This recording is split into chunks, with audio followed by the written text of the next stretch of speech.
of this year, let me see if I can find it.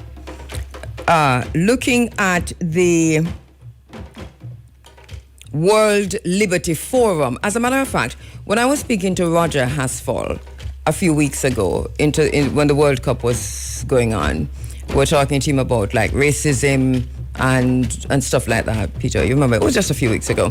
I mentioned this forum. I didn't give him the name of a forum, but I told him that if you want to understand where Gianni Infantino is coming from and where his head is regarding FIFA, regarding football, regarding the World Cup, then you must understand what took place, what decisions were made at Mar-a-Lago with Donald Trump.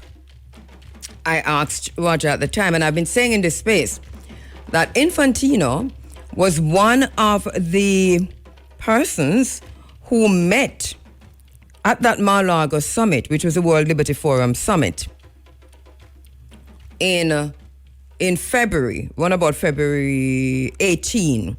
So I think at that time we were saying that the forum was filled to capacity and that they had over 400 senior executives, policymakers, bankers, global leaders. And one of the things that we were contemplating is, why was FIFA there? And I'd asked the question in February that, was Infantino there in his own capacity as Gianni Infantino, as a private person, or as FIFA head? But he was identified as representing FIFA. At the time, what we knew then about the forum is that it was organized by Donald Trump's sons, Eric and Donald Jr., along with the Kushners. Because World Liberty Forum is their organization, right? And this is a decentralized finance company. I'm looking at my notes from February 18, and this is what I said then. That it was inspired by President Donald Trump's vision and led by Donald Trump Jr., Eric Trump, the Kushners, and other co-founders. I also said then that the forum aimed to bring together leaders from finance, technology, government, sports, and media. Government, sports, and media. And that they were discussing the agenda included the future of the US dollar. This is why I was interested in the forum, because, you know, as a geopolitical analyst in this space, one of the things that I focus on is the future of the US dollar. So I just stumbled onto Gianni Infantino. I did not think it was necessary to go down no deep dive about Gianni Infantino. But I thought it was strange, so I mentioned it. Why is FIFA there? Why is Infantino there? And what did that mean? But I was looking at the future of the US dollar. I looked at the agenda, the modernization of financial infrastructure, artificial intelligence, digital assets, and decentralized finance, Americans' future role in the global economy, technocracy. These are the things. My focus, right, it's all of this. And then I'm still looking at my notes. I have added nothing new to this note. This is basically what I said on February. Round about February 18, whatever Sunday that is closest to February 18, because I was quoting from a press release that had come to my attention, and that press release came out around February 13. So it is between February 13 and February 18 that I had this conversation, and I pointed out then that these are some of the high-profile people who were there. It's a long list, you know. Peter, let me send you something, because it's a very long list, and what's interesting about it is that I just took out some of the people who were there. And on the list, David Solomon from Goldman Sachs, J.P. Morgan, Franklin Templeton. These are the representatives of the institutions and banks and so on. NASDAQ, the New York Stock Exchange. These are the people who are at Mar-a-Lago, FIFA. And I remember I stopped and said, FIFA. I mean, why is FIFA there? Coinbase, Kevin O'Leary, U.S. Senators Ashley Moody and Bernie Moreno, senior officials from the U.S. government, emergence of traditional finance and blockchain technology. This was discussed at the February 18 Mar-a-Lago Financial Summit, the World Liberty Summit. It reached full capacity. Full capacity. Now, you have to understand that. I think we have to understand that to understand where the FIFA sale to these very same people who are in the room in Mar-a-Lago came from. One of the things that I like to say, yes, I'd like to say, I'm going to say it anyway, is that as journalists, we're going to have to rethink our journalism, right? Because the old way of doing things is to say that you're a news journalist, you're a hard news journalist, or you're a soft news journalist, or you're an entertainment news journalist, you're a sports journalist, or you're an environmental journalist, or you're an economic journalist. This is the old way of doing things.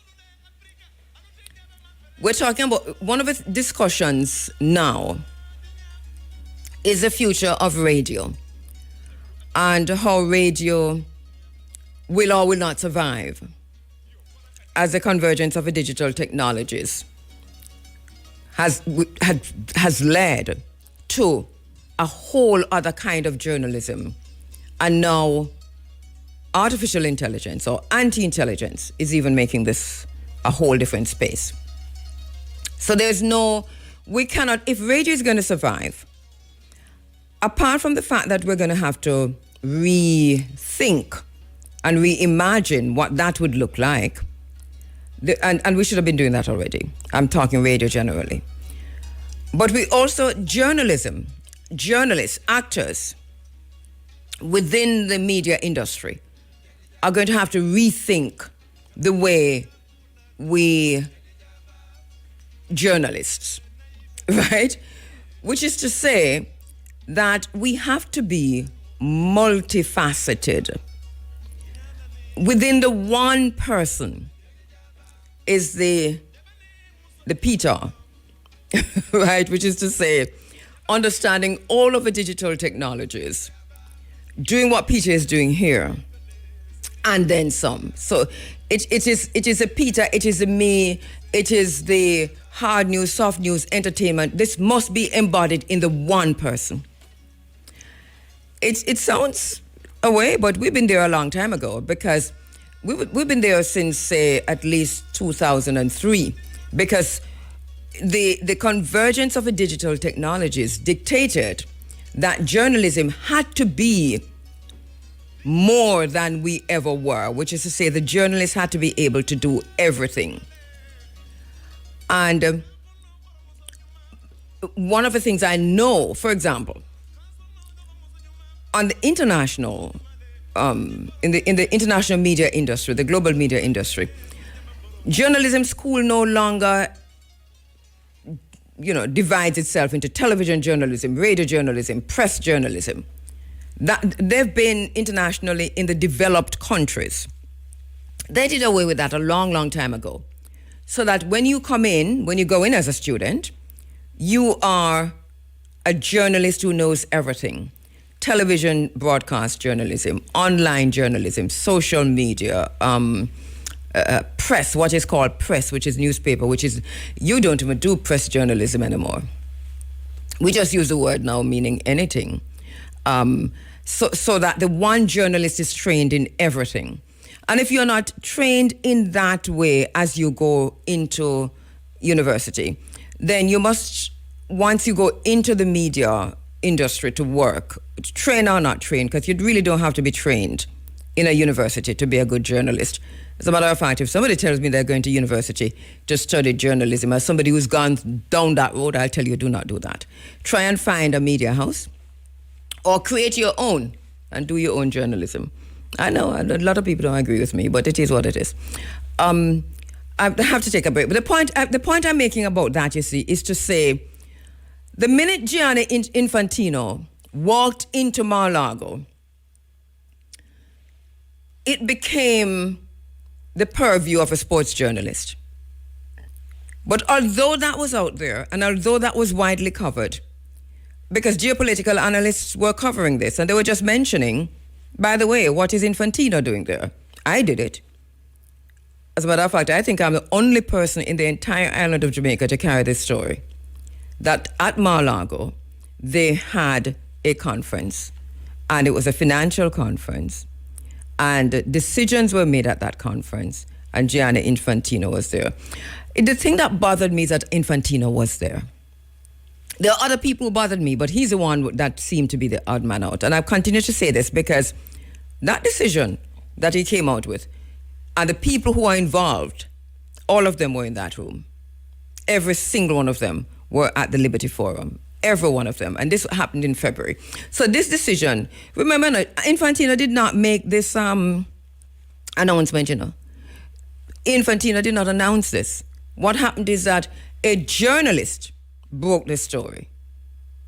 And sooner or later, a journalist would have break the story, because the minute you see Infantino there has to be another thing to it. And all you had to do was to ask around, and that would have been easy.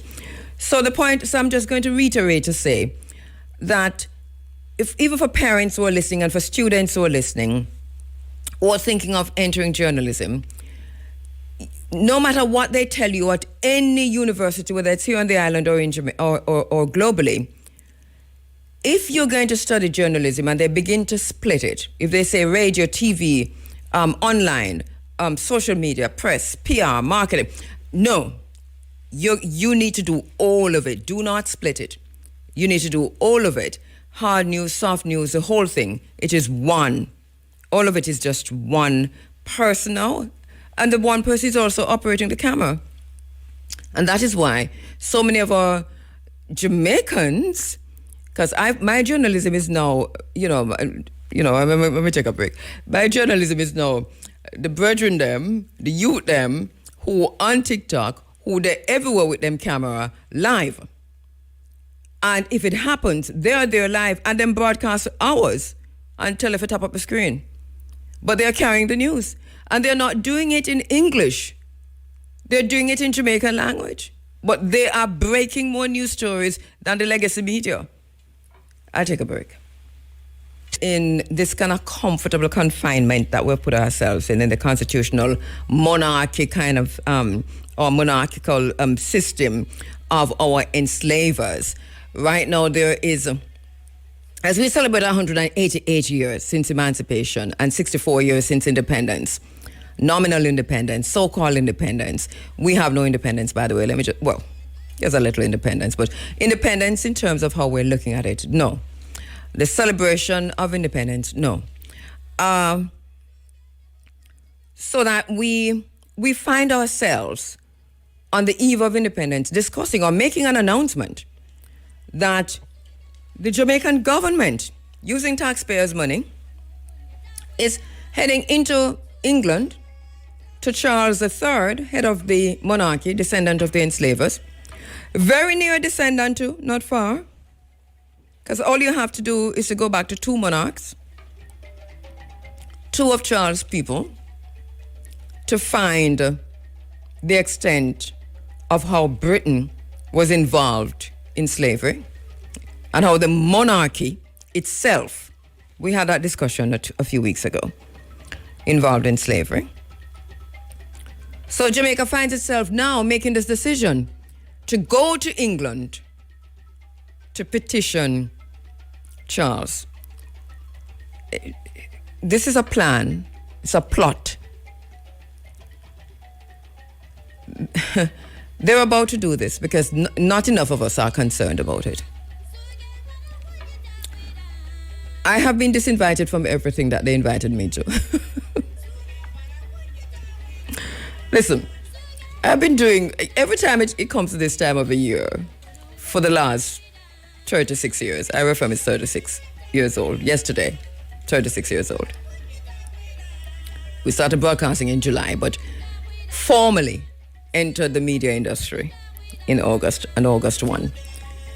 And I have been working, not paid, because I've never accepted any money to do an emancipation or Emancipation Week activities, August morning all the way down. And this year, the tribalism, political tribalism, is so pervasive that a lot of the stuff that I'm going to say contracted, but without money, to do, I've been disinvited from. And the reason they gave, and the reason they continue to give, is my truth. If I can come or go without speaking truth to power, then it's on. But I have to guarantee that I won't speak truth to power. So I've been disinvited. That's all right. That's all right. As a majority black African population here on the island, we find ourselves by proxy in the abominable and shameful betrayal of our ancestors. And we're being misguided by ignoble administrations. And this has been going on for almost 7 decades. This is basically where we find ourselves. Now is the opportune time for a great reset of the African mind. The great reset is happening at Davos. The rules-based order is ruptured. The Great Reset is happening at the World Economic Forum. It is happening everywhere around us. And yet, as African people in the diaspora and continental Africa, except for the Sahel, and I see some movements in Zambia, Zimbabwe, and Botswana, that we are not necessarily cognizant, or so it would appear, that we ourselves have to reset the African mind. And to what end? Lest that which the ancestors foretold come to pass.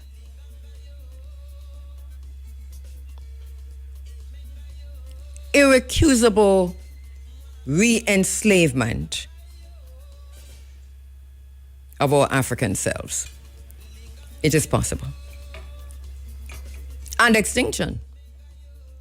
It is possible. Because we're so close to Agenda 2030. We're so close. And the plans are well underway.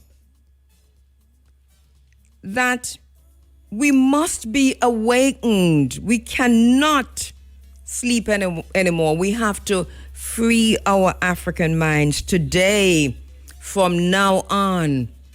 This is basically where the African mindset, a new African mindset, must reshape our world. We are in a state of confusion. Misquoting Osagyefo, Dr. Kwame Nkrumah, in resetting the African mind, reshaping the African mind, shifting our paradigm, a reset of the African mind. Resetting the African mind? Look here now, you see, we never have a topic, and now we have plenty. All right, so this is basically where we are. Just before we go into another break and go to my next guest, these are the books we have for today because of the time. right? Daddy Sharp, A Narrative of the Life and Adventures of Samuel Sharp, a West Indian, we don't say slave anymore, but that's what the book said. A West Indian slave, written by himself, 1832, by Fred Kennedy. So this is it. Daddy Sharp, right? Sam Sharp. We also have, what I'm going to do as of now, as of next week, is to send the books to Peter before, so you can put them on the screen. All right, so we have Slaves Who Abolished Slavery, Blacks in Rebellion by Richard Hart. By the way, last week I mentioned In Miserable Slavery, Thomas Thistlewood in Jamaica, 1750 to 86. This is a book when I talked about what Thomas Thistlewood did in Jamaica. Have another one enslaved African defecating in the mouth of another enslaved African and wiring it shut, calling it Dolly's portion or something to that effect. So you can see that I have been very busy making notes. I've read this one from back to front many times. All right, I've read them all actually. So that too. Oh yeah, so we also have Taki's Revolt. It's Chief Tetchi, right? We come from Tetchiman. We must return to Tetchiman. But it says Taki here. Taki's Revolt, The Story of an Atlantic Slave War by Vincent Brown. This is also a very, very good book to read, by the way. Get your copies. So I'm resting them here. You'll be able to still see, right, what they are. We can see them, Peter. And then In Miserable Slavery, Thomas Thistlewood. Okay, so these are the books that we have for today. I have a lot of things to talk about,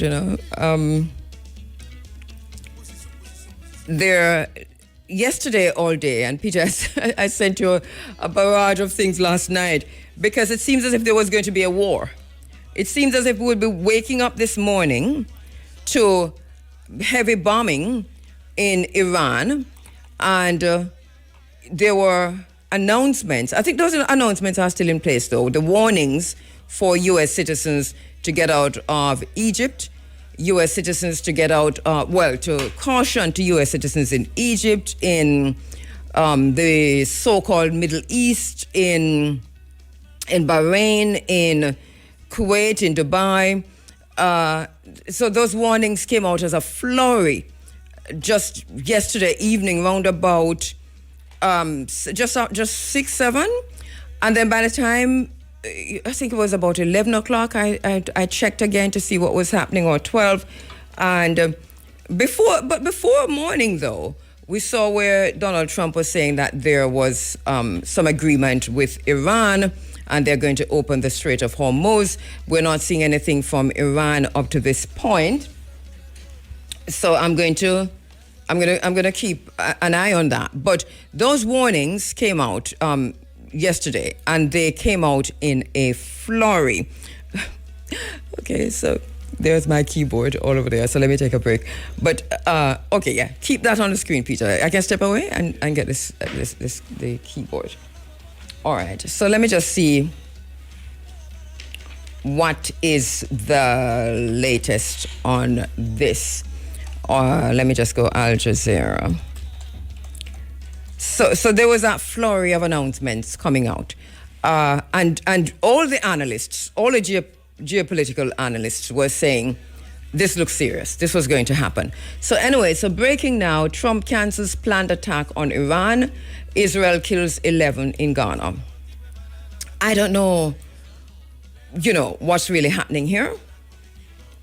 I think, all of that flurry, I don't know what that was for. U.S. President Donald Trump says that he has canceled planned attacks on Iran, subject to being able to rapidly make a deal. He claims Iran and other countries in the Middle East had asked him to hold off any attacks, and that the parameters of a deal has been agreed on, including on the opening of a Strait of Hormuz. Well, let's see what happens by the end of the day. So basically, that's what we're looking at now. But in any case, those flurry of information came out just, when was it? Last night, around about 7 o'clock. All right. When we talked about Gianni Infantino just now, and the whole sports thing, but it's an interesting situation because there's a relationship between Infantino and Morocco, for example, and this is once again my own interest in geopolitics, why I'm noticing that Infantino is running up and down in Morocco and all of that. But the nexus, right? Infantino, Morocco, or say FIFA, Morocco, Israel, and the United States. An unholy alliance. Morocco is interesting because Morocco, the Western Sahara, there's another thing, is that one of the topics that we have discussed and continue to discuss in this space is who owns Western Sahara. So there's a fight between Algeria and Morocco. Remember, we talked about when we were talking to Prime Eye just the other day, but it's something we talk about a lot in this space, that one of the things we're seeing happening in the Sahel, the attack on the Sahel, and Algeria taking the side of whoever they're taking the side with, and we asked Prime Eye, then the journalist from Ghana, whether or not he thought that Algeria was involved in this in the background. And he said, well, that is what everybody's saying. That's a reporting in West Africa. That's a reporting in North Africa. That's a reporting everywhere. And it has to do with the fight between Morocco and Algeria. So it's a claim on the Western Sahara. Now, Donald Trump has come out and has said that he sides with Morocco on Western Sahara, and Morocco has also built a highway. Can we get to the highway, Peter? So Morocco has built a highway for Donald Trump. We have some pictures of the highway too, right? It's called the President Donald J. Trump Highway. It is newly named Tisnit Dakhla Expressway, a major infrastructure corridor along Morocco's Atlantic coast and through the disputed territory of the Western Sahara. Everything is connected. This is the point I'm making. So this highway is from Morocco and it goes all the way to the Sahel. Now take note. I'm going to come back to this later on in the program. Take very good note that it goes from Morocco into the Western Sahara. Also, if you're watching what's happening with so-called migrants who are leaving from Morocco to go to Spain in their hundreds, they're not going to Spain. It's not Spain they're going to. The reporting is wrong, left, right, and center. That piece of land and that area where they're saying Africans are crossing the border into Spain, and it's not, and Arabs are crossing the border. It's not Spain. It's Africa. Quetta, what's its name? It's in Africa. It was colonized by Spain. It is like saying Jamaicans are moving from or crossing the border between St. Mary and Portland, but Portland is owned by Britain. And so you do not say it is Portland in Jamaica, you say it is Britain. That's basically what's happening.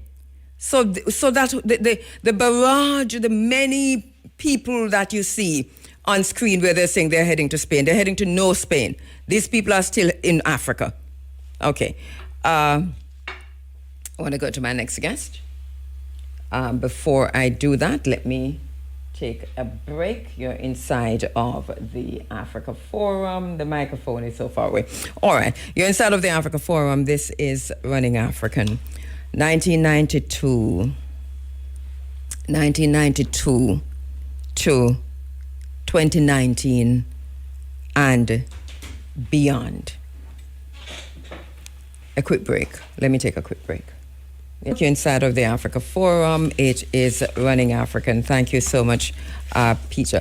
Peter, that is too far away from me, you know. Thank you. But because if you do that, I won't be able to do the board. All right, thanks. All right. Okay, so things are getting just a little bit closer. Thank you, Peter, for helping us to fix all of what's happening around us as we go to our very, very special guest. I'll tell you a little bit about him as he comes on. Once again, thank you so much for joining us on the internet at irfm.net, on the 107s. Thank you for joining us on YouTube, Facebook, IG. By the way, we're also on Flow Channel 822. We're on DigiPlay. We're everywhere that you can find radio and TV. We're there. All right. My next very special guest is my brother, Kofi Atta Kakra-Kusi. He's currently the Deputy Director in charge of Corporate Affairs at the Ghana Tourism Authority. Brother Kusi is a Pan-Africanist. He's a writer, cultural activist, public relations and marketing practitioner. And he will tell you much more about him as we go on. Inside of the program, he has a secondary school education at Prempeh College in Kumasi. By the way, you know, Kumasi means a lot to us in this space. He proceeded then to the Methodist University, the University of Ghana, Legon, Bachelor of Arts in Philosophy, then the Ghana Institute of Journalism, now the GIJ, and then the GIJ, now UNIMAC, GIJ, to pursue a first Masters of Arts degree, MA in Public Relations, and MA PR in 2020. He went on after that to the Methodist University College, Ghana, where he pursued a second master's degree in marketing, an MBA in marketing in 2022. He holds a certificate in tourism and hospitality management from the University of Johannesburg, South Africa. He was at the Jimpa Law School in 2014 for 1 year. You know, so me and him sound very much alike, but he did not complete his... you know what? This is phenomenal. He did not complete his course of study because he had to travel for an equally important endeavor. That is what I said to, Kofi, when I dropped out of law school. I had to travel for a very important endeavor to Barbados. Look here, let me go to Kofi, right? My brother Kofi, how are you? Yes. I'm more KABU. KABU, how are you too? I am well. If you two are well, my brother, we are following the very same course. It's as if I taught you. I told you how to do things. We are on the very same path. I'm telling you. So you also served as a special assistant. Absolutely. You also served as a special assistant to the then late CEO of the authority, that's Mr. Charles Osei Bonsu, from 2014 to 2017. And Kofi has also served as a deputy head of corporate affairs from January 2018 to January 2024, before being appointed as a deputy director domestic marketing in 2024. We're very happy to have you online with us, Kofi. You're live also on YouTube, Facebook, and wherever you are on IG. All right. Thank you. Kofi, 1992. Thank you. I want to start at 1992. We could start before, but I think the Ghana-Jamaica relations really hit a very, very high point in 92 and then an even higher point in 97, 98. So 92 was the first Panafest. I don't know if you were born yet. Yeah. But... walk us through, if you can, the delegation to Panafest in 92. It was a very small delegation. It included myself, Sister P, Pauline Petronor, Lord Anthony Gifford, Eileen Thomas Gifford, Lady Gifford, and Sibiria, who is Sister P's daughter, Sibiria Gordon, and I think that's it. I think that might be, Sheba, who is now part of the reparations movement here in Jamaica, I'm noticing. So that was the delegation, a very, very small delegation that went to Ghana in 92. Tell us about 92. What happened in Ghana in 92 and how impactful was that year? Good, KABU. Thank you very much.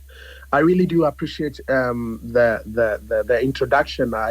Of course, I learned from you. I learned from you when we had to travel for equally important national assignments. Yes. It happens to the best of us, you know. Very well, KABU. Yes. Very well. Let me kindly and respectfully give a big greetings to your audience. I greet everybody in Jamaica.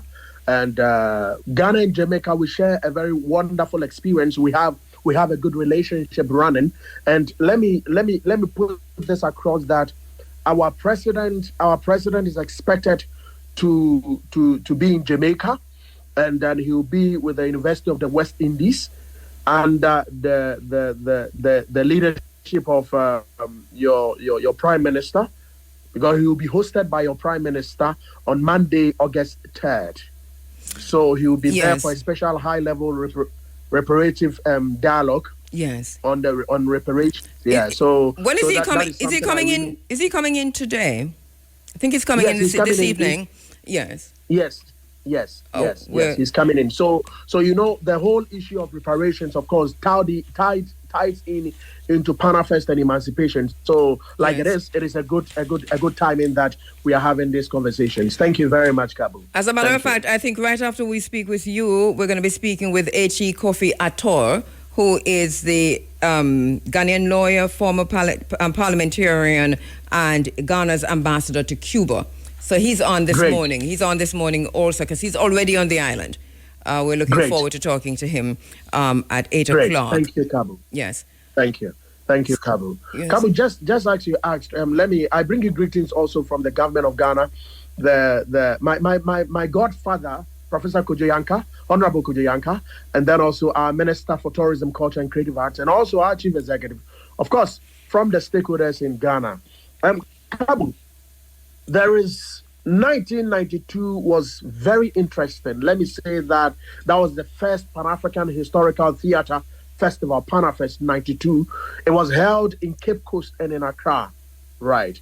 From the 12th to the 19th of December 1992. But it was under the theme Re-Emergence of African Civilization.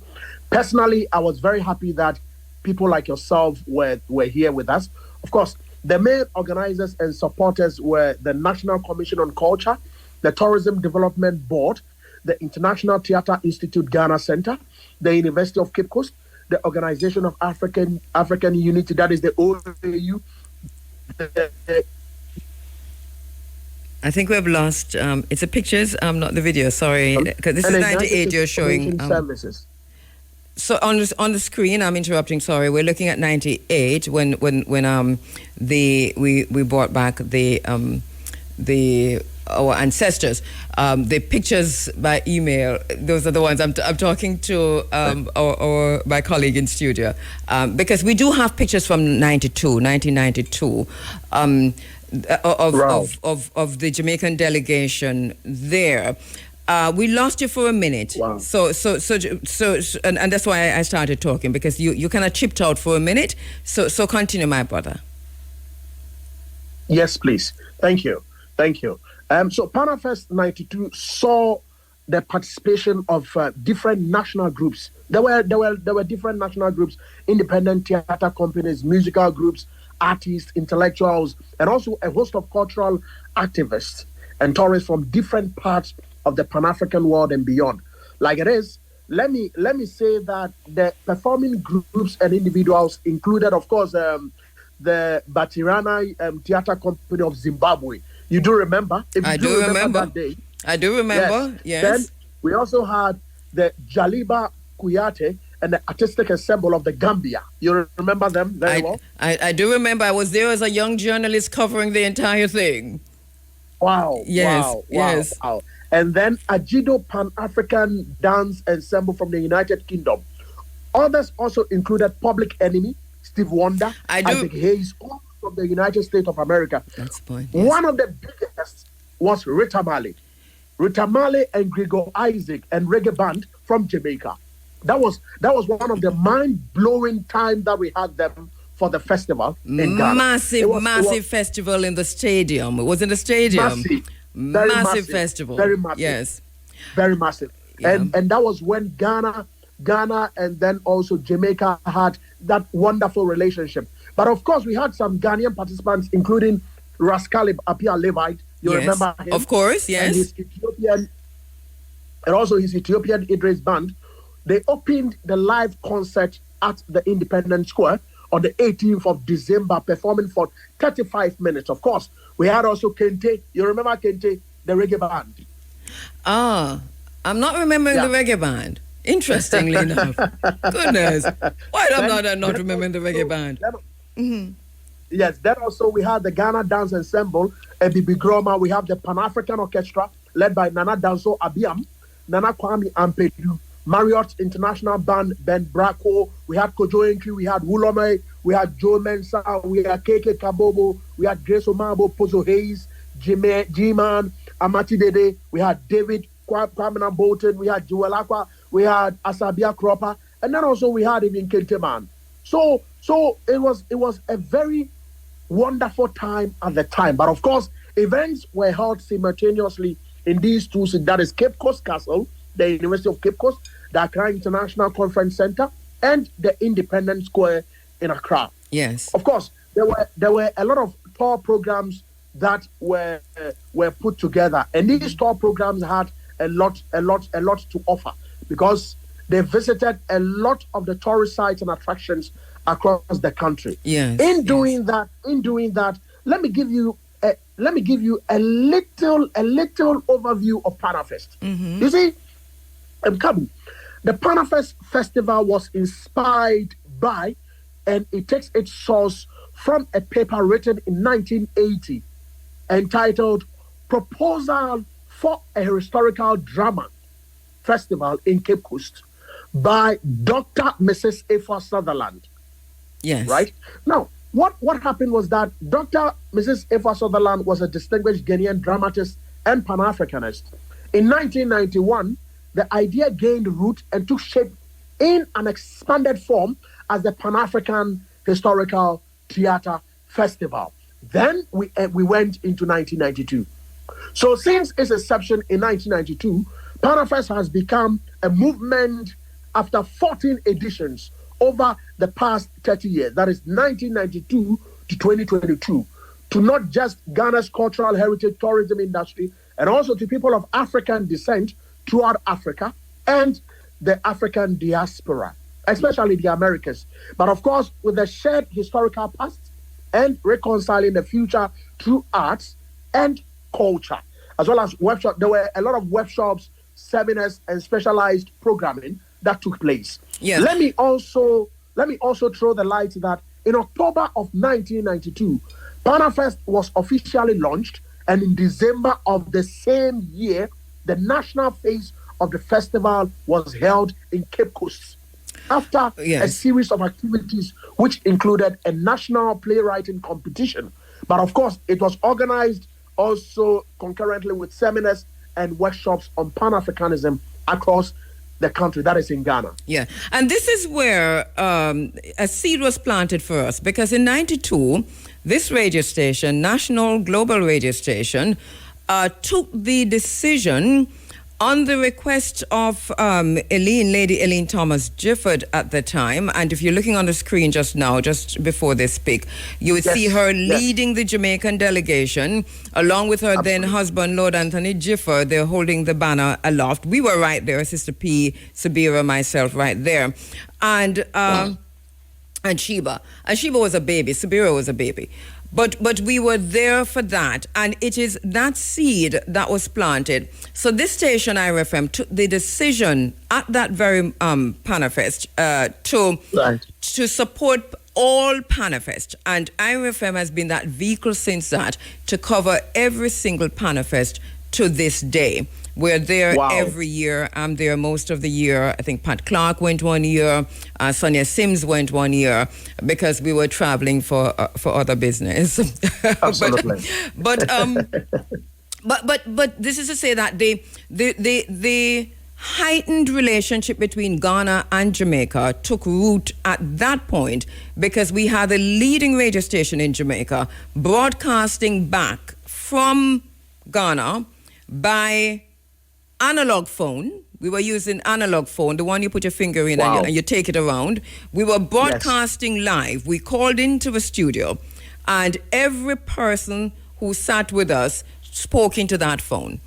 And so this is how, and this was the first time we had a live broadcast from the continent of Africa back into Jamaica, and we've been doing it at every Panafest since then.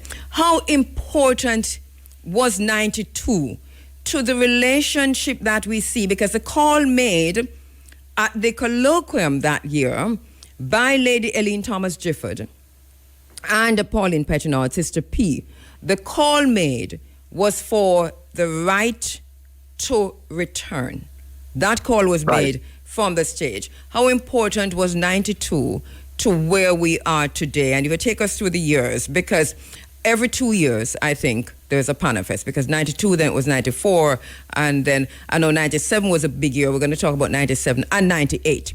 97 because Flight Lieutenant General Jerry Rawlins came into Jamaica 97, and 98, we were back in Ghana. So take us through 94 and 96. Good. Thank you. So, you see, one thing I want us to understand is that Ghana-Jamaica relationship really intensified right from 92.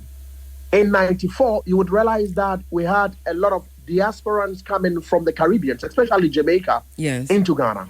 Now, as they came into Ghana, what happened was that, our heightened relationship was when Flight Lieutenant Jerry John Rawlins, the president at the time, got involved with the Pan-African movement, right? And you would realize that we started with something we call the Joseph Project, right? These were projects that brought a lot of a relationship between Ghana and Jamaica. In 92, like it is, we had the emergence of African civilization. In all that, what happened was that the setting for Panafest, like it is, which took place every 2 years, and emancipation from up till now, we are still celebrating emancipation every year. Even just last week, we had some series of activities that took place for emancipation. So you would realize that we had some slaves that were brought from Jamaica and then the United Kingdom. We had the cousin and then also one other, which of course, looking at the time when we had to entrench the fact, the reason why we need to have a conversation on why Africans do not need to be enslaved. So all these came up in such a way that we as a people decided that we needed to have that freedom.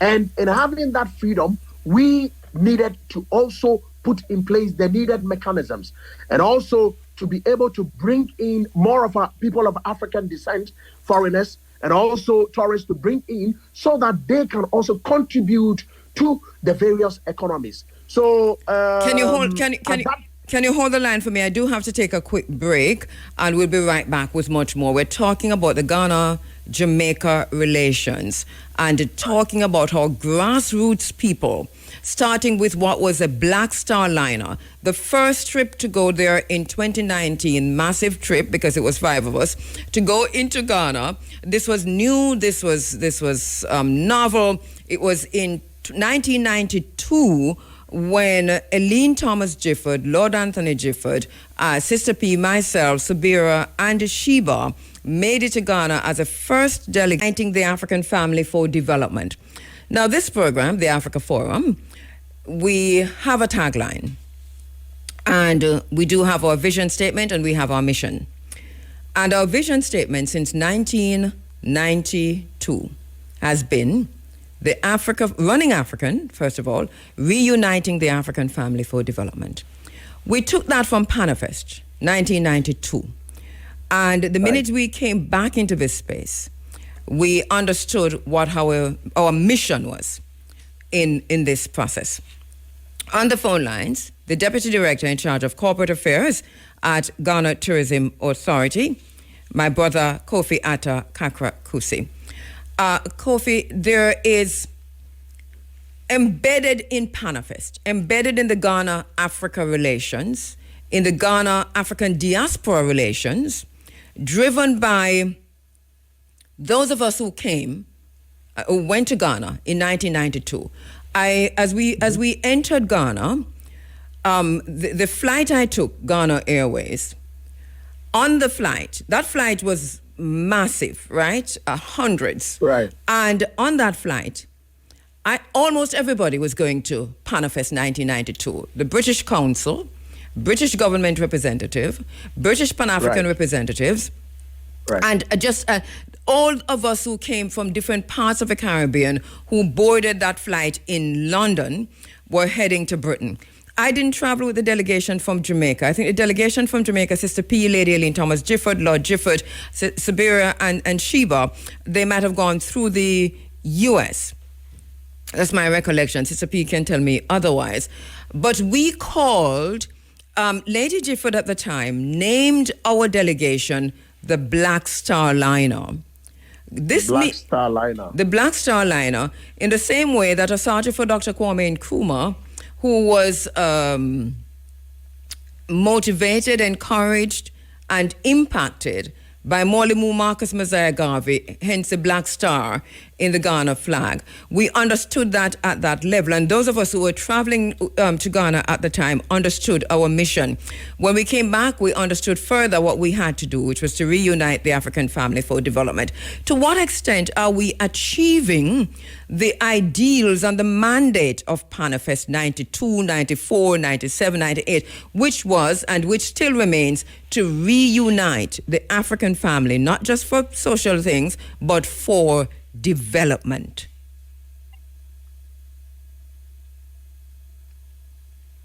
Did we lose Kofi? All right, we're seeing you on the screen, Kofi. All right, I think we've lost you for a minute, Brother Kofi Atta Kakra Kusi. All right, what should we do? Good, thank you. Oh, yes, we're hearing you now. Go ahead. Hello? Yeah, just hearing you, Kofi. Yes, please. Yeah. Good. So, yes, please, KABU. So, KABU, you would realize that since 1992 up until now, up until the times that we've been having Panafest biannually, and then also Emancipation Day each year, what has been achieved, one thing I would say is that with the development that we expected to have, I would say that yes, we've been able to achieve a whole lot. That comes with the fact that we as a people are virtually, gradually also forging forward together as one people. Why do I say this? You would realize that there had been a lot of financial remittances that have increased.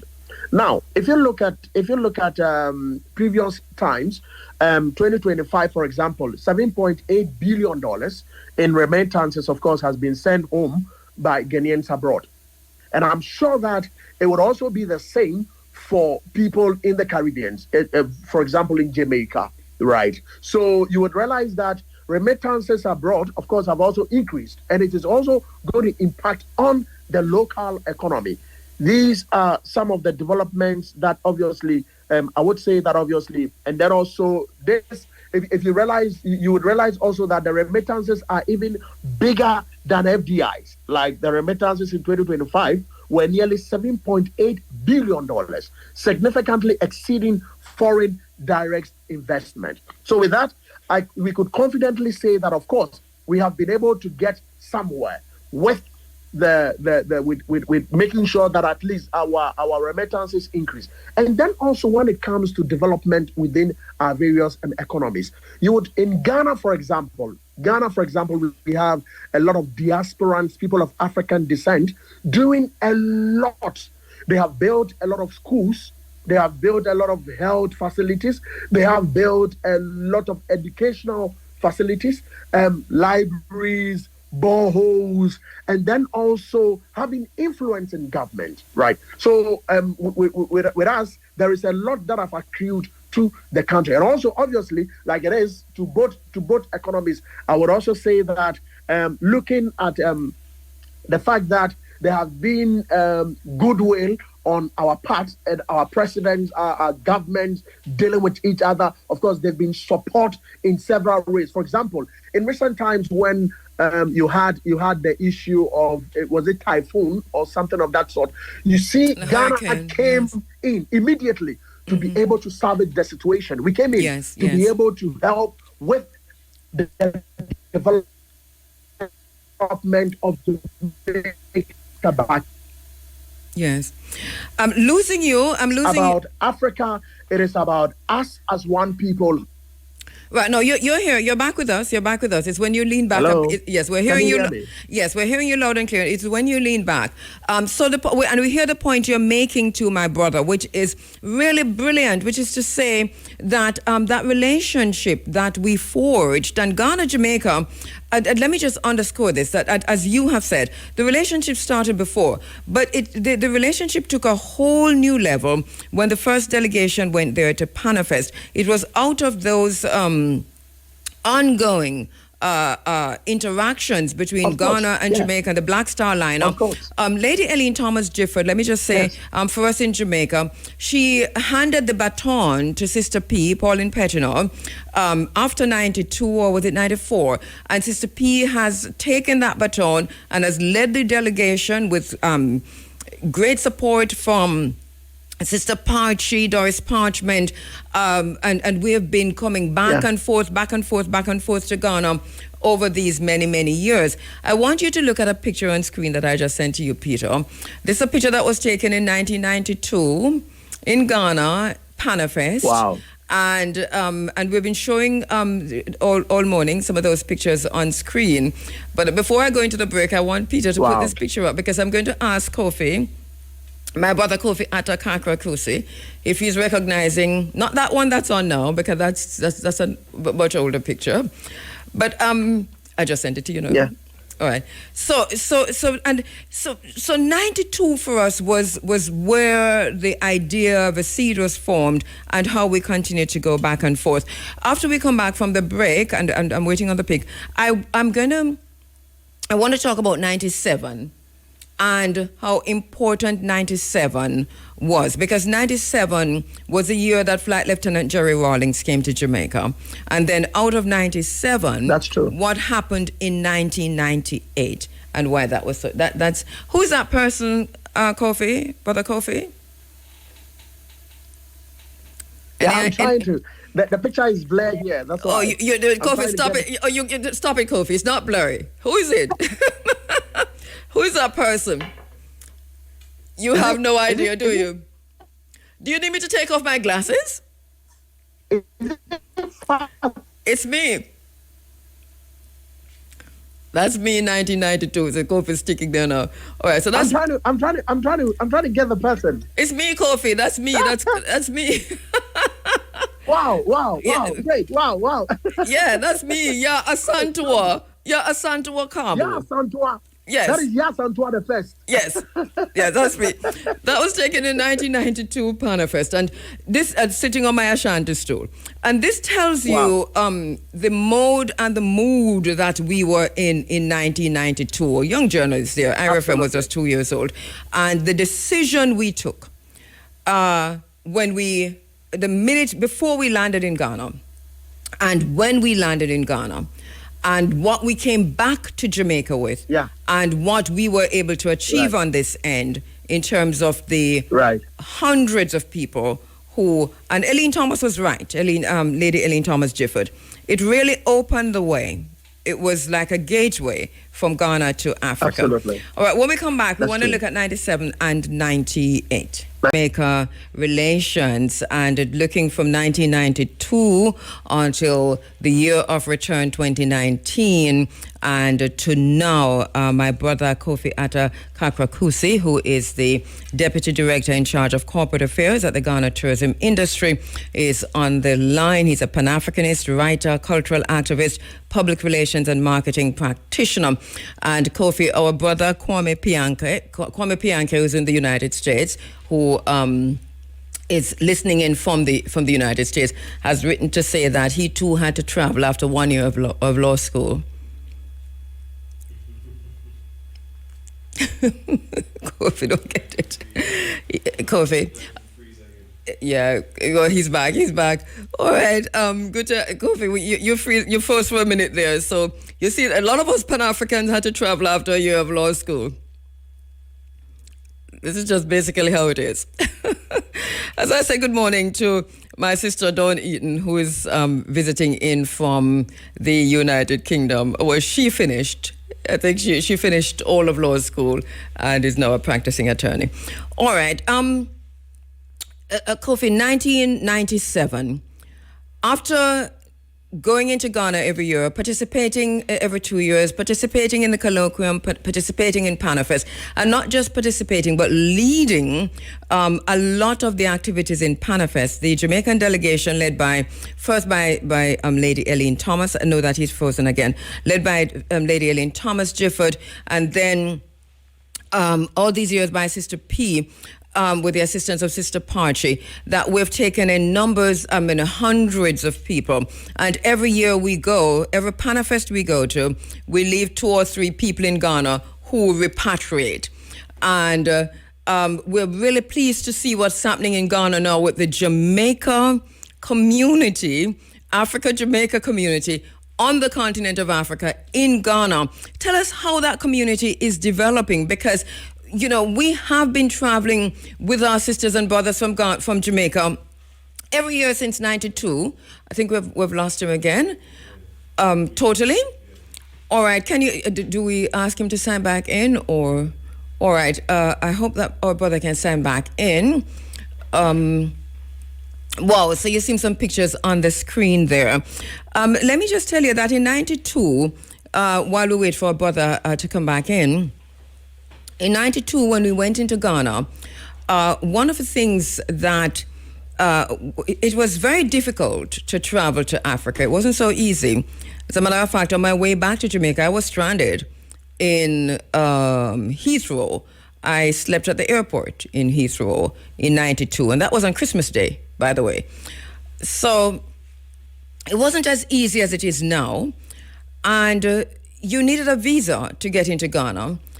At the time, I was sponsored by the United Nations Seabed Authority. The Law of the Sea was the first sponsor for my personal trip. And I'm not sure Sister P can tell me what her sponsorship, and also Elena and so on, because it wasn't easy. It was pretty expensive to get into Ghana. We traveled in with other media, because I traveled in with BBC, I remember, and this is where we met so many of our colleagues in the media, because there were so many who had come in from the BBC '92, and others who had come in from radio in London, local and otherwise. And it was really quite something when we landed in Ghana for '92. When we landed in Ghana, do we have him back? No? When we landed in Ghana in '92, it was a VVIP landing, because we didn't go through the usual customs or immigration. We were met on the tarmac, and red carpet was laid out for us. And they had the Peugeot, so the car named Peugeot? Peugeot. I mean, those cars were laid out for us. And each of us had a car, almost like everybody had a car. There were like 5 cars for the 5 of we, and 2 were children. No joke about it. And they were like the latest model. And we had every media. It was paparazzi business. Every media around us, lights flashing in our faces. We were interviewed on the tarmac. Then we were ushered into the VVIP area, and later on taken to a hotel. But because I was sponsored by the Seabed Authority, the Law of the Sea here in Jamaica, my accommodation was different from Sister P, Lady Eileen Thomas Gifford, Lord Gifford. And there was a fight for me. This is where I met Sister P, by the way. I met Sister P in Ghana, in the VVIP waiting room, the lounge, in Ghana. This is in 1992.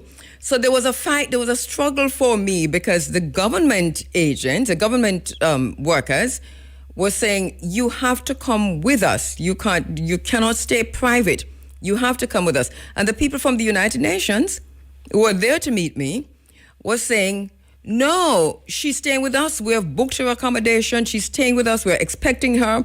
And this is the first time people fight for me in Africa. One person dragging me this way and another person dragging me that way. And I was there, talking over them, not knowing what to do. And Sister P said, I recognize that voice. And she came over and she said, you're Andrea, because it's just before the KABU days. Oh, we're not getting back to him. All right, for those who are watching online, Continue to watch because I want to show you.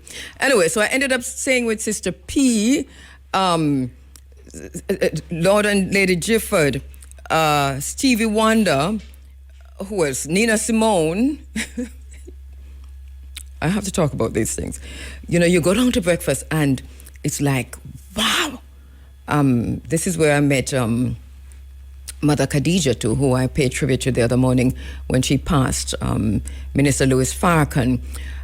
The American delegation was massive, and it was mainly celebrities from the United States, from the United Kingdom. They had, I think, the biggest delegation from the United Kingdom, and they were from the British Council, from all of the cultural groups in the United Kingdom.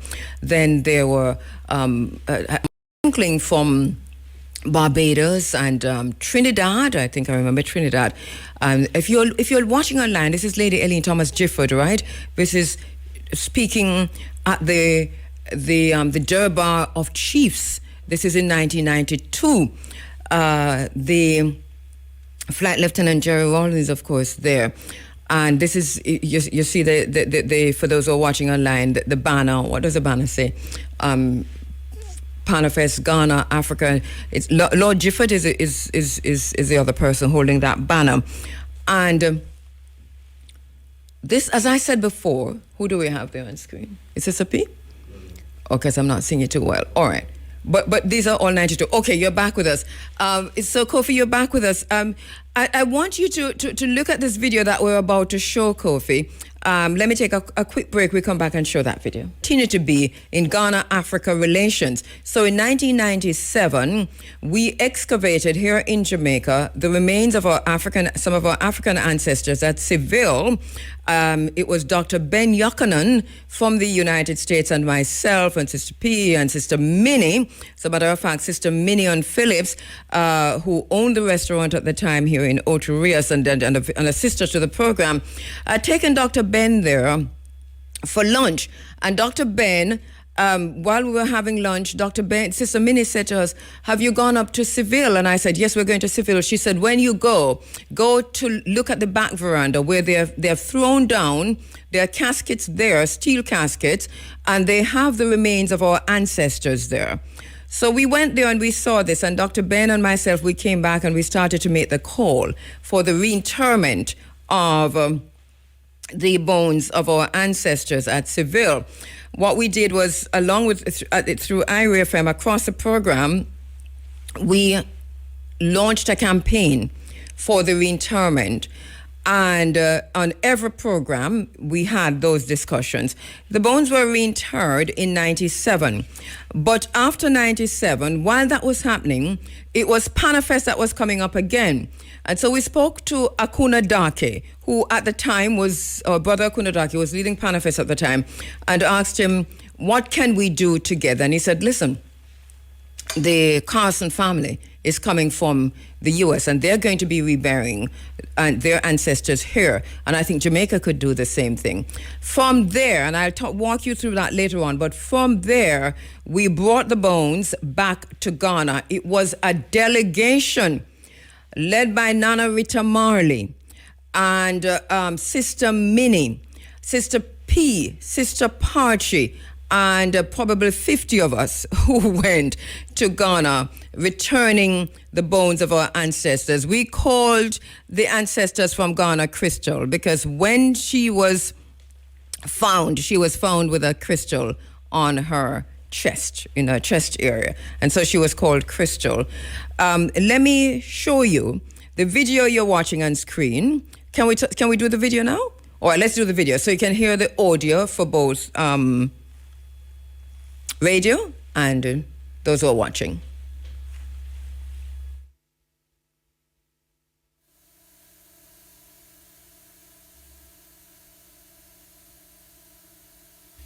Right, so I'm not hearing, but I'm not quite sure. All right, so let me just talk you through what's happening there, although I'm not seeing it too well. So we are gathered on the... Okay, did you start with us on just at the seaside waiting for the boats to come in. All right, you see that young person who is in that full red, that bald-headed young person? Are you hearing it? I'm not hearing. Are you hearing the audio, Kofi? I think we probably lost Kofi again. All right. I think you. Anyway, for those who are watching on screen, so the. Not hearing. All right. So you see the caskets coming in. The libation is being poured. You'll see me there with my in the water with my my microphone and my marantz over my shoulder. That is when the remains of our ancestors are coming in. So see, it's thousands of people. This is just on the beach, right? Thousands and thousands of people who were waiting for our ancestors to come in from the ocean, because that's how they came back from the Atlantic Ocean. And see, so through the door of return. This is now. It was always a door of. There's audio. I'm not hearing anything. All right. All right. So Peter is telling me that there is audio. So let me know that if you're hearing. Are you hearing audio? All right. No. So we're not hearing the audio, but this is so when we went through the door of return, that was a spiritual moment, because as I said before, the door of no return, it was always called the door of no return. It was in 98 that we renamed it by carrying our ancestors, Ancestor Carson and Ancestor Crystal, back through the door. And the moment, it was a highlight, because the moment we stepped through that door, it was renamed the door of return. Okay, here we go. I'm hearing the sound now. Do you want to take it back from the top then? All right, let's go back from the top. Let's go back from the top, because we're hearing. That's me there. All right, that's me and Sister Minnie. For a reunion with the motherland. For those of us you left behind, this ceremony signifies our atonement for the abuse and your loss. It is an atonement for whatever role some of us might have played directly in aiding and abetting this heinous crime. And for the brothers and sisters in the diaspora, it is a platform to recognize, acknowledge, and return to their roots.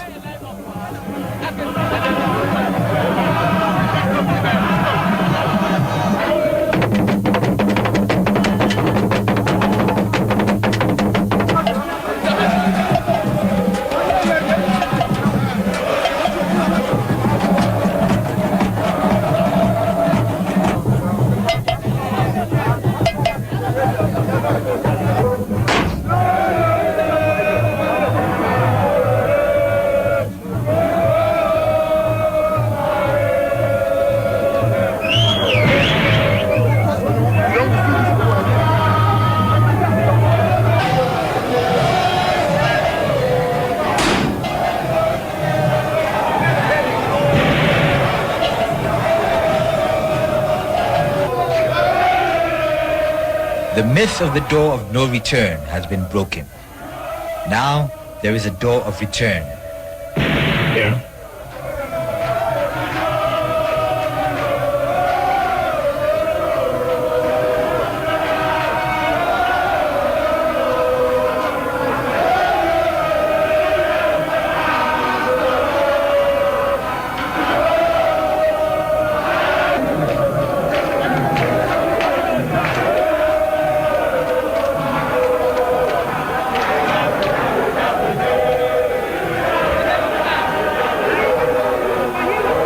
It was a great victory to the spirit of our ancestors. That was the most important part. I think they have never get their rights, and it is good that their children in this time find to honor them and respect them and give them their full rights. And that was one of the totality of knowing that the victory has come, that even the bones reach back here to lay in its homeland. And that was a great spiritual and physical upliftment for the nation of black people throughout the world. Right. So we dance with joy. We dance and trample upon the very floor where we were once oppressed and subjected to all kinds of inhumanity. We dance in a circle because we have now come full circle. And from now on, we resolve to let that circle remain unbroken. Never again will we allow ourselves to be enslaved, either physically or mentally. And in all things, we give thanks and praises to the Almighty. Claim victory over all evil adversary thought that this day would never come, that the children that had taken a journey would not return home. But we have returned home, and we are one family, one people, and one African family. And we proclaim our freedom this day, never to be enslaved again, never to be colonized again, never to be oppressed again. But we stand here to proclaim the indomitable spirit of the African. And we speak for generations of Africans who cried, who screamed, who lived, who died, who suffered. Most of all, we realize that upon their shoulders and their experience that we here today testify of their victory and their strength. We are now on the last lap of this spiritual journey. The destination is Asin Manso. This will be the final resting place of the remains of true ancestors. All right, and the journey continued to Asin Manso. My brother Kofi, what a moment, what a moment. KABU, you could feel I'm very emotional at this time, at this point. Very, very emotional. You know, seeing Rabbi Cohen Halevi making his statement clearly and saying that we are one African people. It is time that we get together and move Africa forward. It's so emotional, so emotional. Of course, seeing Samuel Carson and Crystal, the two slave ancestors, of course, from the United States and Jamaica, we buried yesterday. Of course, yesterday, if I say yesterday, of course, was on the 1st of August, 1998. They were buried. Yes. Were buried in Asin Manso. Oh, it's so emotional. So yesterday, 1st August would have been 1998 would have been some couple of years back. Oh, may their souls rest in peace. I feel so emotional now. Yes. Very, very, but all the same, life continues. Of course, on that day, it was under the theme Emancipation, Our Heritage, Our Strength. We had a lot of mourners from the African Americans and the African diaspora. Of course, like it is my own godfather, the Mr. Kujoyanka, the Central Regional Minister. He stood in as strongly as possible. Of course, the National Commission on Culture was also represented by Nana Kweku Sapon and Co. And we had Mr. Mike Gizo, the Minister for Tourism. Of course, the delegation from Jamaica was also there. It was so emotional. It was emotional. Very, very we actually brought. I was there. That little girl you see running up and down in the water with her tape recorder over her shoulder, in the full red with the bald head. That's me, and we broadcast live from the water. We broadcast live from the Cape Coast dungeon. And just across the time, we carried back the sights and sounds of what was happening there to Jamaica. That led to 2019, 1992 high point, 1998, and then 2019 another high point, which was a year of return. In 2 minutes, tell us a little bit about that. Yes.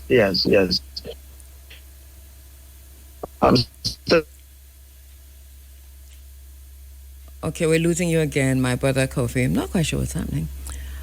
All right. Can you hearing you now. Go ahead.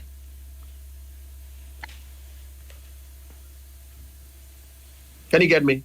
Yes, I'm hearing you now. You get me? Hello? Getting you now. Yes, thank you. So the year of return in 2019, that was one of our landmark campaigns that the government instituted. And with the year of return, it was a whole lot. The year of return was 400 years, marked 400 years since the first enslaved Africans arrived in Jamestown in Virginia in 1619.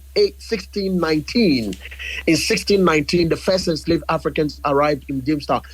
So they moved from Jamestown in Ghana, to Jamestown in Virginia in 1619. So that marked about 400 years.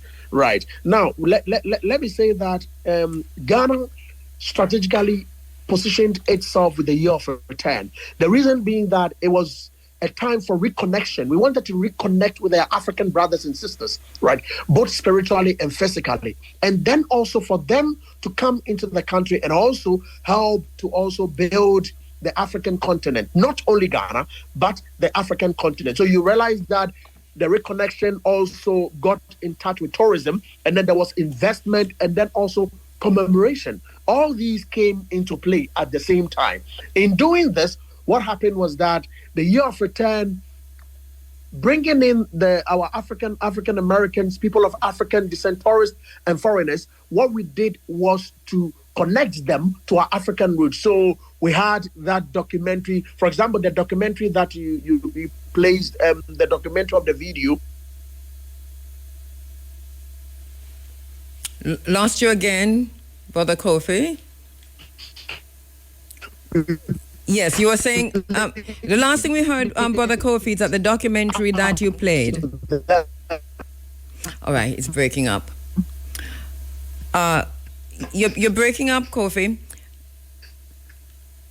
Are you there hearing was that spiritual connection. Mm-hmm.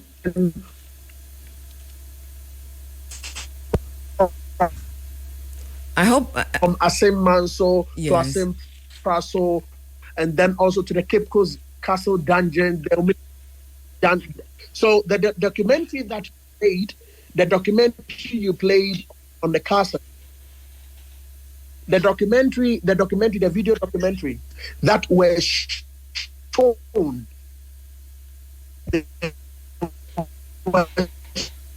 All right, we're losing him. We know you're there, but we're losing. For 10. Yeah. All right. We lost some of what you. With me? Yeah, we're hearing you there now. We have to wrap up this segment. We lost you for a minute, but hopefully, are you hearing me? Because I just wanted to give our brother Kofi a final word in all of this. For those who are watching online, you're still seeing scenes from Ghana, from some of the later Panafest activities, Emancipation Celebration in Ghana. Let me see if we still have our brother. Are you there with me now, Brother Kofi? All right, so we've lost. Yes, I'm all here. right. Let me give you a quick final word because we're totally out of time, and to say thank you so much to you and our brother Kojo Yanka. But a quick final word. Yes, my final words is that it is very important that as Africans we get together and then continue to build that bond, especially with Ghana and Jamaica. We forged a good relationship right from 1992 till now. So it is very important that that relationship continues to stand. But of course, like the year of return, we build upon it to beyond the return. And beyond the return, we are still building upon it with the Black Star experience. So with that, we wish that all Africans, people of African descent, Jamaicans, will join us to push the African agenda. Ghana is known to be the cradle of Pan-Africanism. So it is very important that we continue to connect with each other and push the African agenda. Enough respect to my godfather, Honorable Kojo Yanka, the former board chairman of the Ghana Tourism Authority, Mr. Akunu Dake. He's also one of my godfathers. Right. Please say hi so to... these are people who continue to hold the very practice. Yes.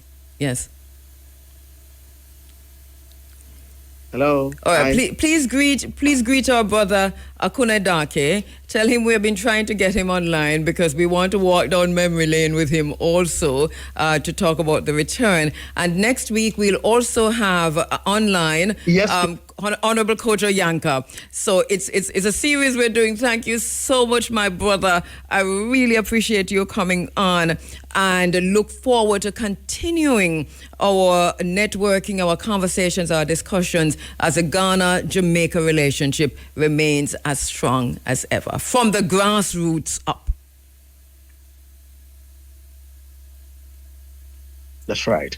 Thank you very much. The network was so bad, so they couldn't offer me the opportunity to give enough insight. That's true, but we heard a lot. I mean, we heard a lot. Yet, believe me, a lot was said, a lot got through, and we're very thankful for that. And listen, we're blessed just to have you in the space. Thank you so much. We'll hear more from you another time, but we heard a lot this morning. Thank you so much, my brother. It was enough, as it should be. Our ancestors will it. Thank you very much. But fortunately, Akune Dake became the board chairman for the Ghana Tourism Authority. Right. Yeah, he became. So he's no more in the seat. Yeah. And he did very well. He did. Yeah. All right. Thank you so much. Thank you, my brother Kofi. Good to have you online. What a conversation. What a memory, just talking about the Ghana-Jamaica relation. Our brother Kofi Atta-Kakra Kusi, who was online live from Ghana, as we said before, currently the Deputy Director in charge of Corporate Affairs at the Ghana Tourism Authority. He's a Pan-Africanist, he's a writer, a cultural activist, public relations and marketing practitioner. I guarantee you'll be hearing much more from him over the time in this program. As I said before, next week, Honorable Koja Yanka will be in the space as we look back to go forward. Sankofa, there's no shame in going back to the past to retrieve that which we have lost. It has to be from the grassroots up, not from the top down, from the grassroots up. And this is how we started it in 92, and we haven't stopped.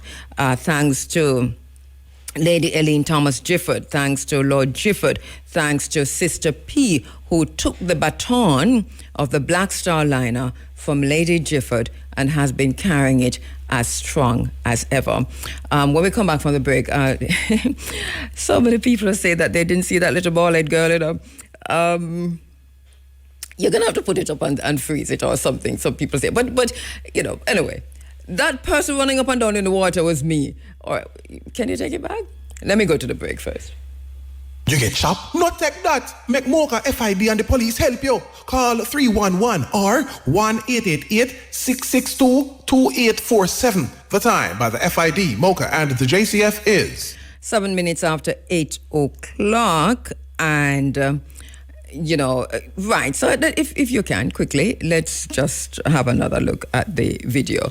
All right, no, not that one. It's a video, where we are on the, although that's me too, where we're on the, we're in the ocean.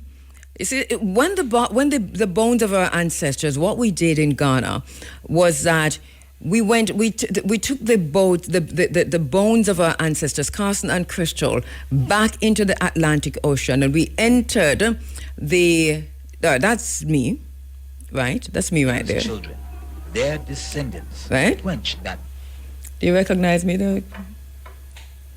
But journalisting the thing. We covered this because we were, IRFM led this process to return Crystal to Ghana. While the reinterment was happening here in Jamaica, Sister P and myself went to Ghana to ensure that the groundwork was laid for the reinterment, for the service. We worked with Akune Dake. So Sister Minnie was leading the process here in Jamaica. Nana Rita Marley was leading the process from the United States on this. And Sister P and myself, we were leading the process from Ghana. We have to be honest about the past if we are to understand it, but also if we are to understand the future. And this is basically what happened. The plaque, for example, at Seville is wrong. There was a real serious team and many names that we have not called who were part of the process to return Crystal to Ghana. Nana Rita Marley was one whose name outside of this program doesn't get called in this entire process. But it was a very serious team. we're writing about it. But in the meantime, we recognize that there is misinformation and disinformation coming from the Ministry of Culture in Jamaica about what happened in Ghana. Sister Minnie would not want that either. Dr. Ben Yochanan, his name is never called outside of this program, who assisted us in leading the campaign for the reinterment of the bones that were thrown down on the veranda of the Jamaica National Heritage Trust. So we are writing the truth, not just from memory, but from the pictures we have and the videos we have, and the fact that so many of us were there and were an integral part of this from the ground up. At about 8:37, we'll be speaking to H.E. Kofi Attor, distinguished Ghanaian lawyer, former parliamentarian, seasoned public service. For the first time, we're understanding that Egypt has been struck by a drone. Whose drone is it, or was it? I don't know. They say it is Iran that struck Egypt. And I suppose they're having some conversations about that. We told you about the Donald Trump highway that's from Morocco to the Sahel. They have built a highway. This is pretty interesting, and we're paying attention to it because that highway, I think, has implications for what will happen in the Sahel in short order. An interesting situation happened in all right, so I think for those who are looking online, the information is there. Read the highway that runs from Morocco to the Sahel. The implications are many because the nexus is Morocco, Israel, and the United States. It's the same nexus for FIFA. It's a geopolitical crisis that we're facing. And it's the very same players, whether it is sports, news, or just ordinary hard news, entertainment news. The nexus is Morocco, Israel, and the United States. Sometimes we forget Morocco. There's a proxy war that is being fought in the Sahel. And it's interesting because that proxy war is being fought by the Ukraine. And Ukraine isn't hiding this. They're saying that they're attacking Russian assets, according to them, in the Sahel. And it's a shadow war that is being fought in the Sahel by Russia, by Ukraine.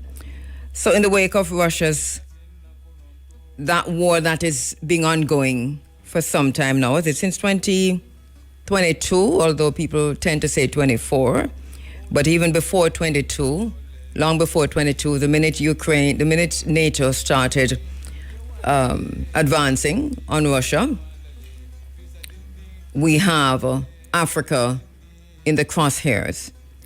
And we're seeing now where Ukraine has come out. Ukraine is fighting a war on their own front, but they've come out now to say that they are indeed fighting a proxy war in Africa.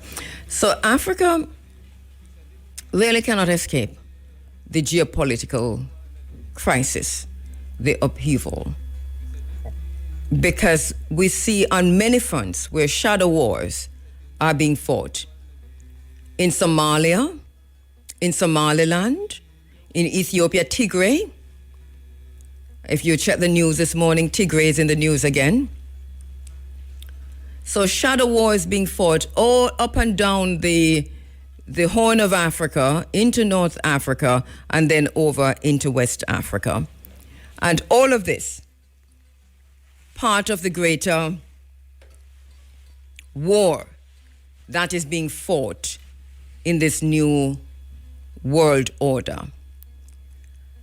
And Africa is involved in many ways, not just from the perspective of the shadow wars that are being fought across the continent of Africa, but also, as it has always been for minerals, from the time of Patrice Lumumba until now.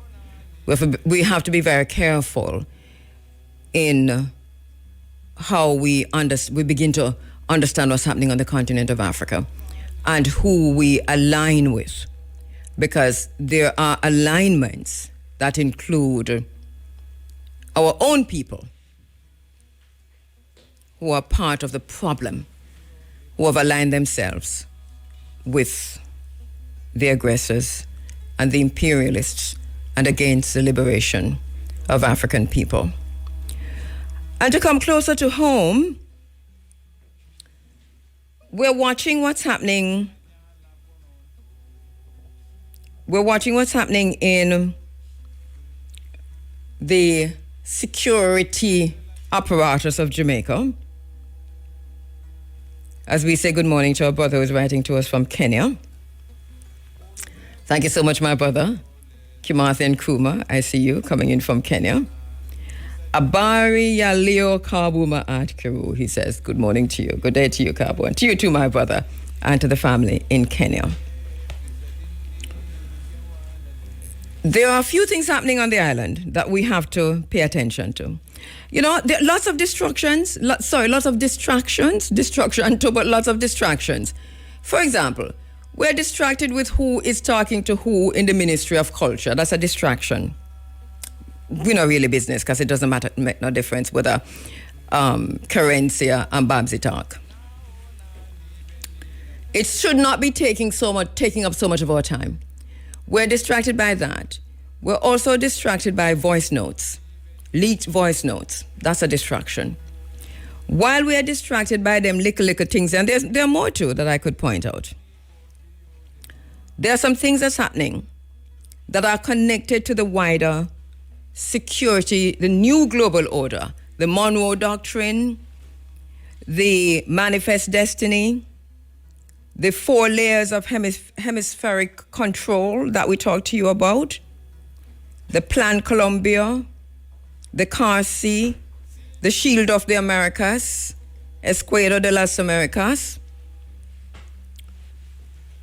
There are movements, serious movements on these issues.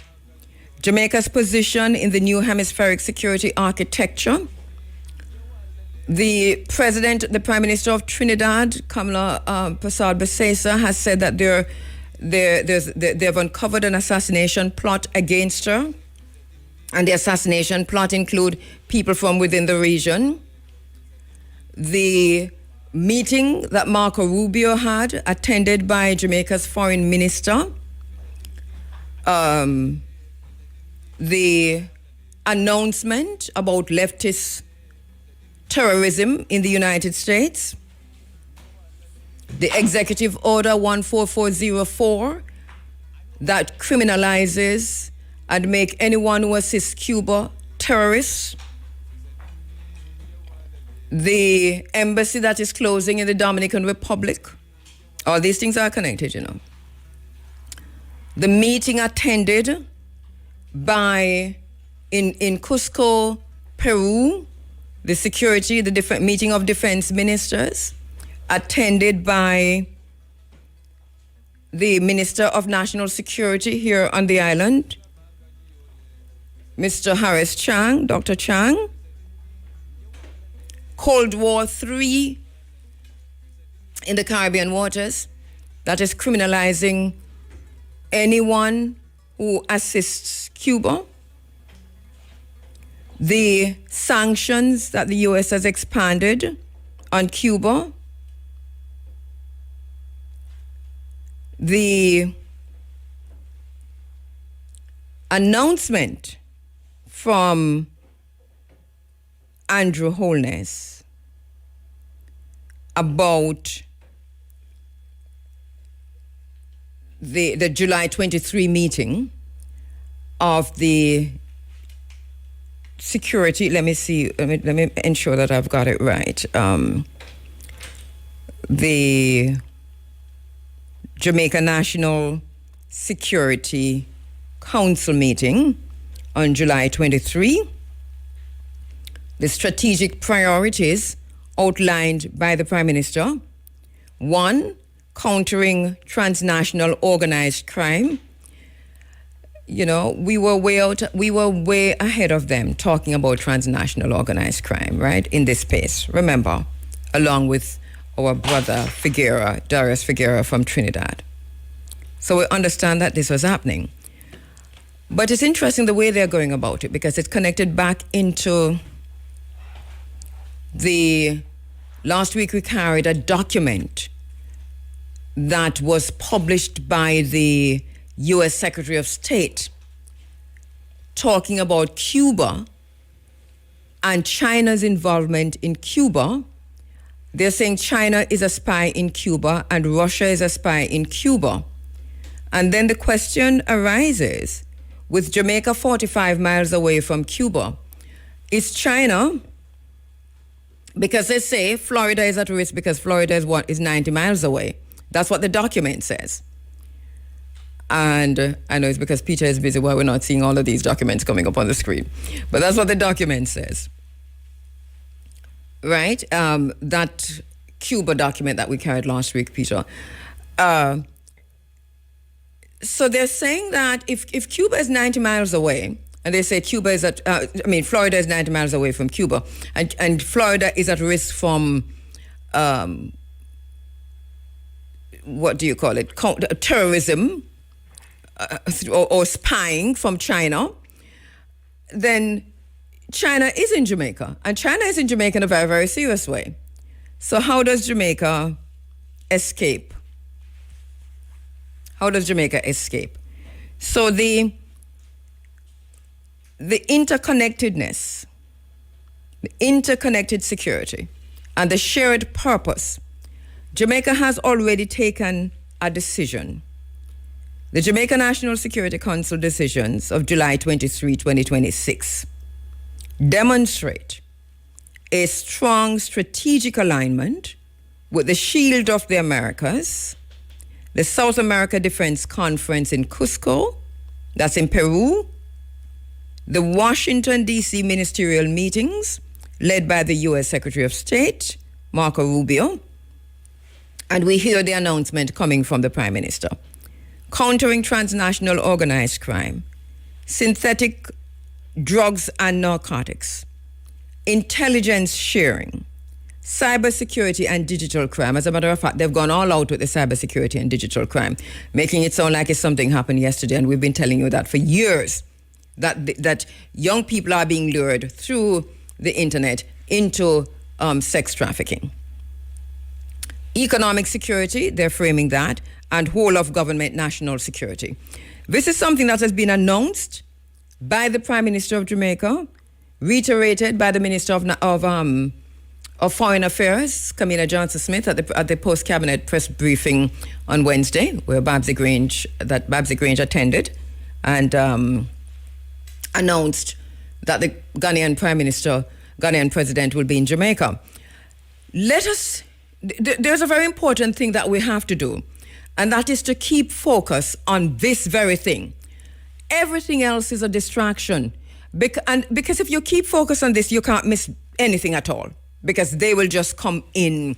They'll be pulled in like a magnet. But there are discussions happening in Jamaica, decisions that have already been taken that shows that Jamaica has chosen a side and that Jamaica is in the crosshairs, worse than ever, of this geopolitical Cold War III that is ongoing in the Caribbean waters, the Caribbean and Latin America, all pulled back to the Monroe Doctrine, the Donroe Doctrine, and the Shield of the Americas, including the third country nationals and the third country deportees. If we focus on one, we will lose all the others. This is basically what is happening. So if we focus on the third country deportees, we're going to lose the bigger picture. Because the third country deportees are part of the the Shield of the Americas, the Monroe Doctrine, the Manifest Destiny, as it being played out. Let me go to join us again at 10:30 a.m. for another chance to win in Top Draw Dollars, Pick 2, Pick 3, Pick 4, Hot Pick and Cash Pot draws. When I need to order concrete for my big or small jobs, I order only Solid Concrete. Yes, Solid Concrete Mix for my money. The time by Solid Concrete Mix is... Now 8:35. This is an important announcement from the National Water Commission. The National Water Commission wishes to advise that pipeline installation works will begin along Old Hope Road between... African Connection, we are a disjointed people begging for the entry into somebody else's house. All right, we're back with you inside of the Africa Forum. We're standing by to speak to our next very special guest, His Excellency Kofi Attor, distinguished Ghanaian lawyer, former parliamentarian, seasoned public servant, and Ghana's ambassador to Cuba, who is in Jamaica ahead of the visit to Jamaica of the President of Ghana. And President coming in this evening, we understand, at around 8:30 or thereabouts, and has a full calendar for the 3 days or so that he'll be on the island. So we're standing by to speak with our next very special guest. In the meantime, I don't know if you've heard, but AI companies, they're burning books again. It's interesting. They're doing this. You have to say burning. Thank you, K-Dot, for pointing me to this information, K-Dot Azikwe, because I didn't realize. So what we're understanding is that AI companies are purchasing and physically destroying millions of books to train their artificial intelligence models.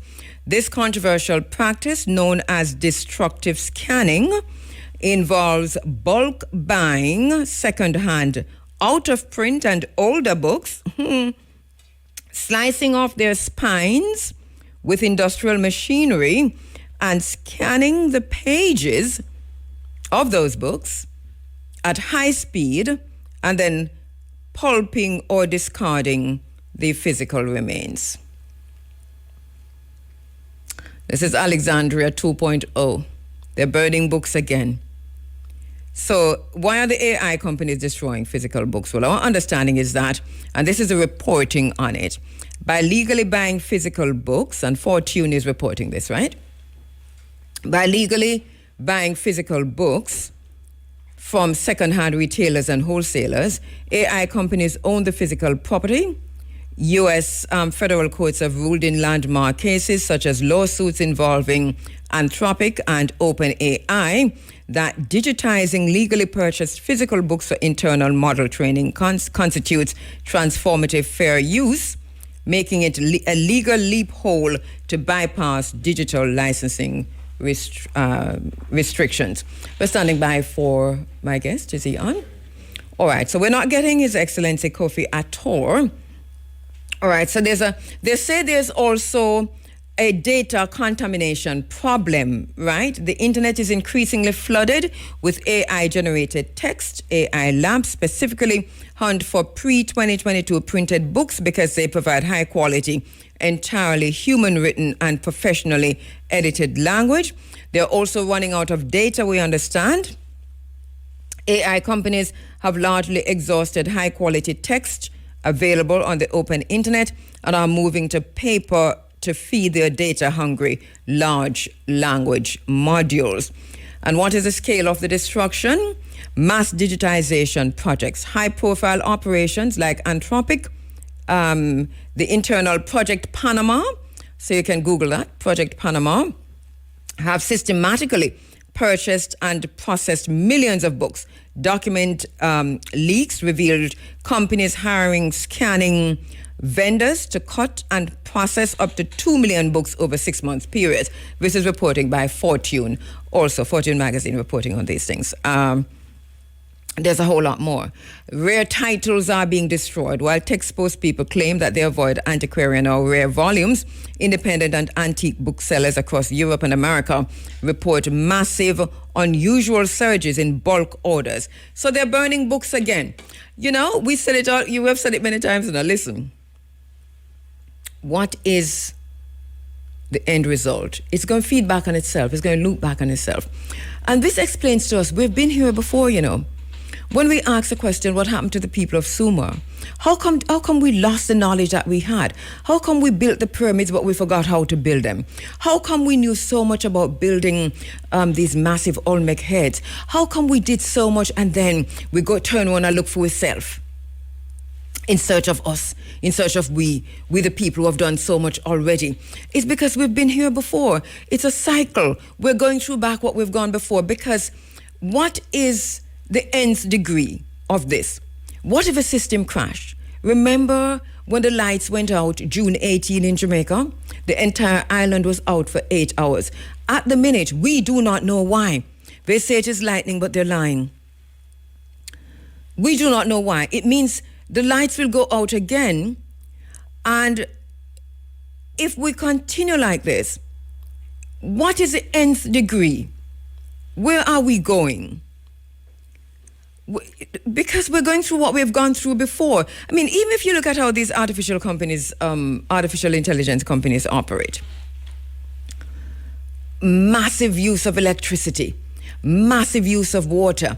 Remember, with the convergence of the digital technologies, we're moving from physical structures, for manufacturing and so on. A lot could be done online that you didn't need a physical structure for. But we're going right back to where we're coming from, which is you need a physical structure for the cooling down of a system and whatever tokens and whatever it is that they're using in AI technology. And you need the electricity. You need a physical structure for the electricity. And it is a massive amount of electricity, massive amount of water, massive amount of resources, generally speaking. But we're coming from there, and we're going back there.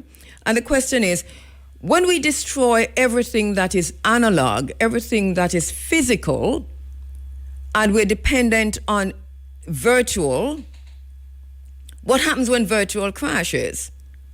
And we can learn from when the lights went out in Jamaica, when we couldn't really do nothing. Those who did have coal stove probably say, okay, yeah, you think about burning coal kiln and so on. We're going to have to return, and then we're going to say, but how did we get back here? I mean, how did they build these places? How they have these things that look like gas stove and electric stove? What were those? How did they? This is basically the questions we're going to ask. Because if your fridge is now telling you when to eat and what is in there and all them something there, let me tell you how it's starting already. You notice the washing machines. All right, hold on. You can't find a washing machine that's not digitized. That is it. And my mother preferred to wash with her hand because she's saying she cannot manage that. Not because she can't manage it, but there's not enough water to feed the machine for what, in terms of what the machine is calling for to have a good wash and rinse and the whole story. So, but this is where we are. Also, it's a smart TV. So my mother has the same problem with the smart TV. She don't want to have to go through all of that. She don't need all of those things on her TV. She just need to turn it on and get the news at 7 o'clock and 8 o'clock and so on and so forth. I'm making this point to say that already we are seeing a situation where the things that you could physically adjust and physically fix, they are totally gone from us. Much less when I reach AI yet when everything robotized, when everything is just, the robots. And don't feel away, the robots are really going to turn on people. Anyway, I know Peter don't agree with that. But yeah, the robots, you agree? The robots are going to turn on people, right? But aren't they turning on people already? Yeah, come see a robot kick a little huge in my belly in China. And I'm saying, it was a mistake. It was a mistake. Can you imagine? So I think we should go back and watch Transformer 1 and 2, which are the Matrix, right? Oh, Revolution. Have you watched Revolution? Okay, Revolution is old enough. Revolution is like from the 90s. You see this thing I play where say, we still don't know why the lights went out? That's from Revolution. We are literally, have you seen the movie Revolution? We are literally living in revolution. That is the time we're living in. And if you watch it, Revolution is prophetic in a way, because what it does is that it shows you that everything stopped at the same time. The train stopped running, all the digital technology stopped running, everything that uses digital technology just stopped. And then you have now the stars who are trying to figure out what happened. But do you know, I'm thinking about, just yesterday I was saying to my daughter that I'm just getting it, what happened in Revolution. You can find it. What happened in Revolution is that if you watch all the seasons of Revolution, at the end of Revolution, they found the problem. And the problem relates to the phenomenal and exorbitant use of electricity by the tech bros people. Who do we have there now? We have His Excellency Kofi Attor, who is coming up on, we have only 9 minutes, do we? Who is coming up on WhatsApp, I think. Do I need to change anything, Peter, or just go? Okay, so, all right, so let me do this. No, that's jingle. Oh, okay, so I have to switch over that. Or, I don't think so, but let me see. All right, do we have, all right, Ambassador Kofi Attor, are you hearing me? No, he's not, and I think it's because of where he is. So let me try all of these. All right, are you hearing me, Ambassador? I'm getting static. I'm online. Yes, I'm hearing you loud and clear. Thank you so much. We're joining you late. I'm not quite sure what happened, but we're very happy that you could join us even for a few minutes. Let me welcome you to Jamaica. Thank you. And so far, so good. We've been here for 3 days, and I've seen so much. Wow. Listen, you've been going across the island, have you? Yes. All right. Yes. Well, Jamaica is your home in the same way that Ghana is our home. So, yes. Welcome. Akwaba. I agree. Akwaba. I agree with you entirely. And everybody I see here look like it's coming from Ghana. Of course, yes. This is basically how it is. It's basically it is. As I said, look here, thank you for that, Midasi. Look here, we have the language, we're saying Akwaba, we're saying Midasi, we're saying Asante Sana, because we are one people and we're learning our tongue. You are doing, yes. You are doing very well. You have moved from Ghana to East Africa. Listen, and if I continue on the same track, I'm about to head to North Africa because I'm going to say Dua. Inshallah. We are just learning the tongue. Inshallah. You are doing well. Yes, we're doing well. Thank you so much, my brother. Thank you so much, Ambassador. All right. So we're looking forward to Ghanaian president coming in. What can you tell us about that? I know there was an invitation from the Minister of Foreign Affairs, first of all, because she made that announcement, and then later from, obviously, the Prime Minister. But tell us about the background to the president, Ghanaian president, coming into Jamaica, President Mahama. Okay.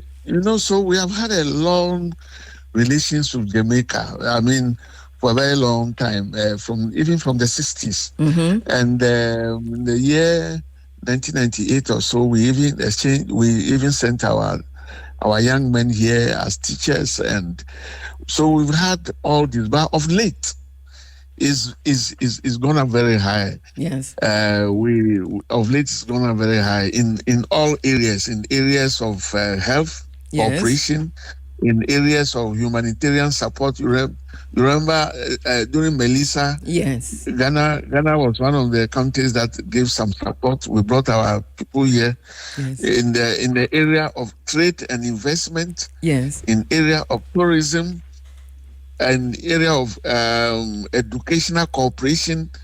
In fact, as I speak, 46 of nurses from Ghana will be arriving in Jamaica any moment from now. Wow. So with all this happening, it's just neat and proper that the president comes to meet with Prime Minister. He's coming of a delegation of 15 people in various areas. Yes. We'll have a round table meeting with the Prime Minister, and we want to deepen the various things that are happening now. And then put it on a higher pedestal. I'm thankful that's for it, that. that's it. And as you said, the relationship has been long, has been really, really great. There's a Ghanaian community in Jamaica. There is a African community that has integrated into Ghana, and this has been going on for many, many years. Second time we're having a president in recent times, because in '97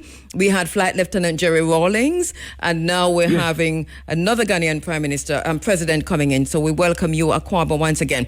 All right, and so that Thank you. And the plans. So the plans. And I understand all the meetings. All right. What are you aiming, and Ghana and Jamaica aiming to achieve with some of these meetings? I know reparations is on the table.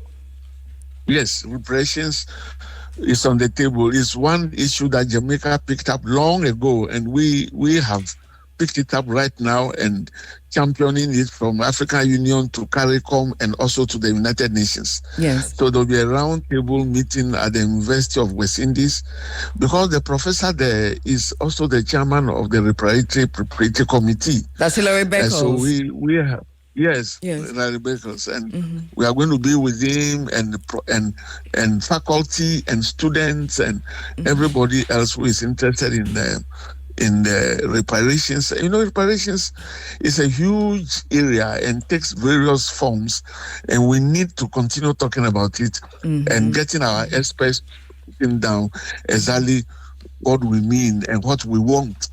So that will be a big discussion. But we'll also be meeting a business group. Yes, I think they'll be meeting us at the harbor.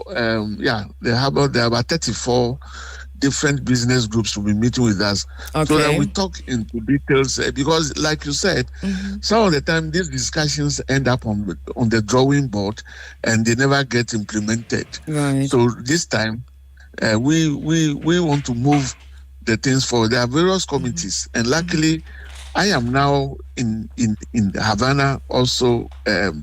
Accredited to Jamaica, and we are so close. And as a Pan-Africanist, even by training, I think that we should be able to move beyond table discussions.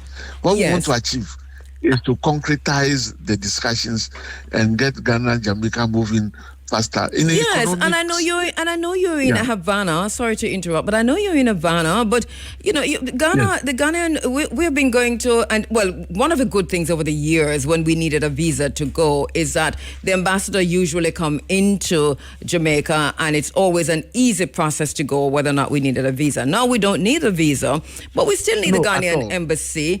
And we're hoping that you'll have a high commission or an embassy in Jamaica. The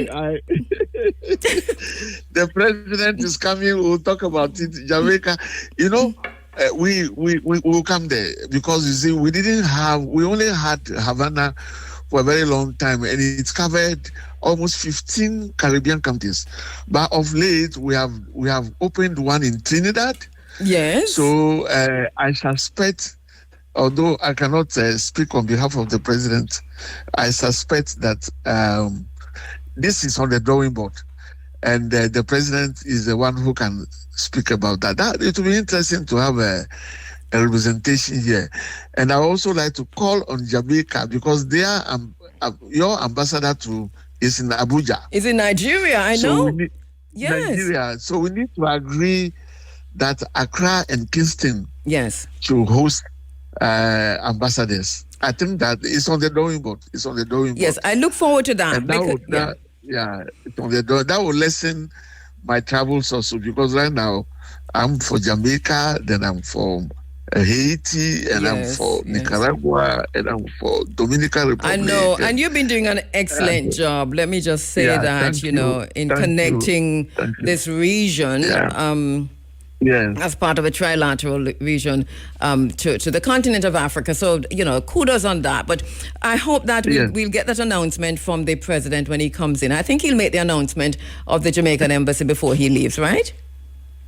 I'll leave that to the president. Yeah, but I hear you. I hear you I leave laugh. that to I hear them. you laugh. So I know that. I Yeah, know that because I know that we have touched on something. So we yes, look. it's in my mind, but Yeah. I will not be the right person. The foreign minister is also here. He's actually in the hotel here with me. Oh yes. And the president, yeah, I came. Yes. They came yesterday. Yes.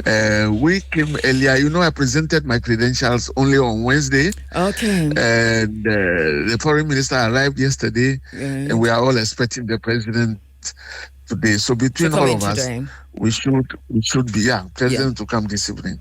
We're looking forward Yeah, to the yeah. interaction, to what comes out of the discussions.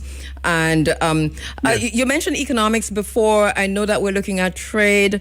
Yes. I'm not quite sure what's happening on the continent of Africa and through the Africa Union.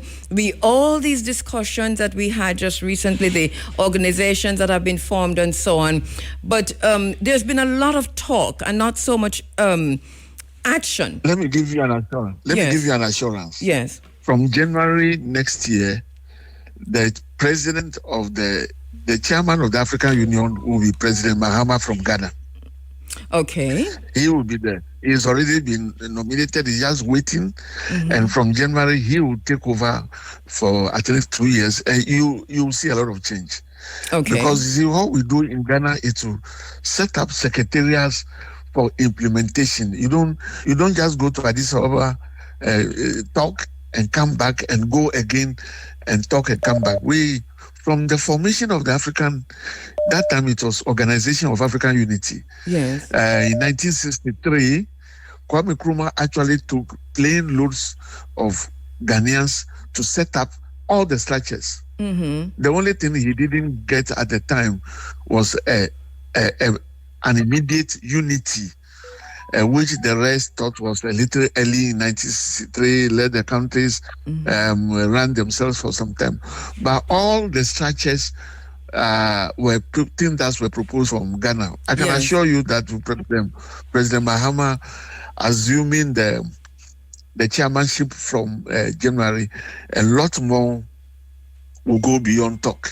All right, because the African Continental Free Trade Area, which I think with the African diaspora being the sixth region, I expected more movement on that. I'm seeing that Barbados seem very, very serious about this and are literally, in some cases, leading some of the action on this. Jamaica is much more sluggish, right? And I think maybe Jamaica's bilateral arrangement with the United States might be getting in the way. But well, you cannot speak to that.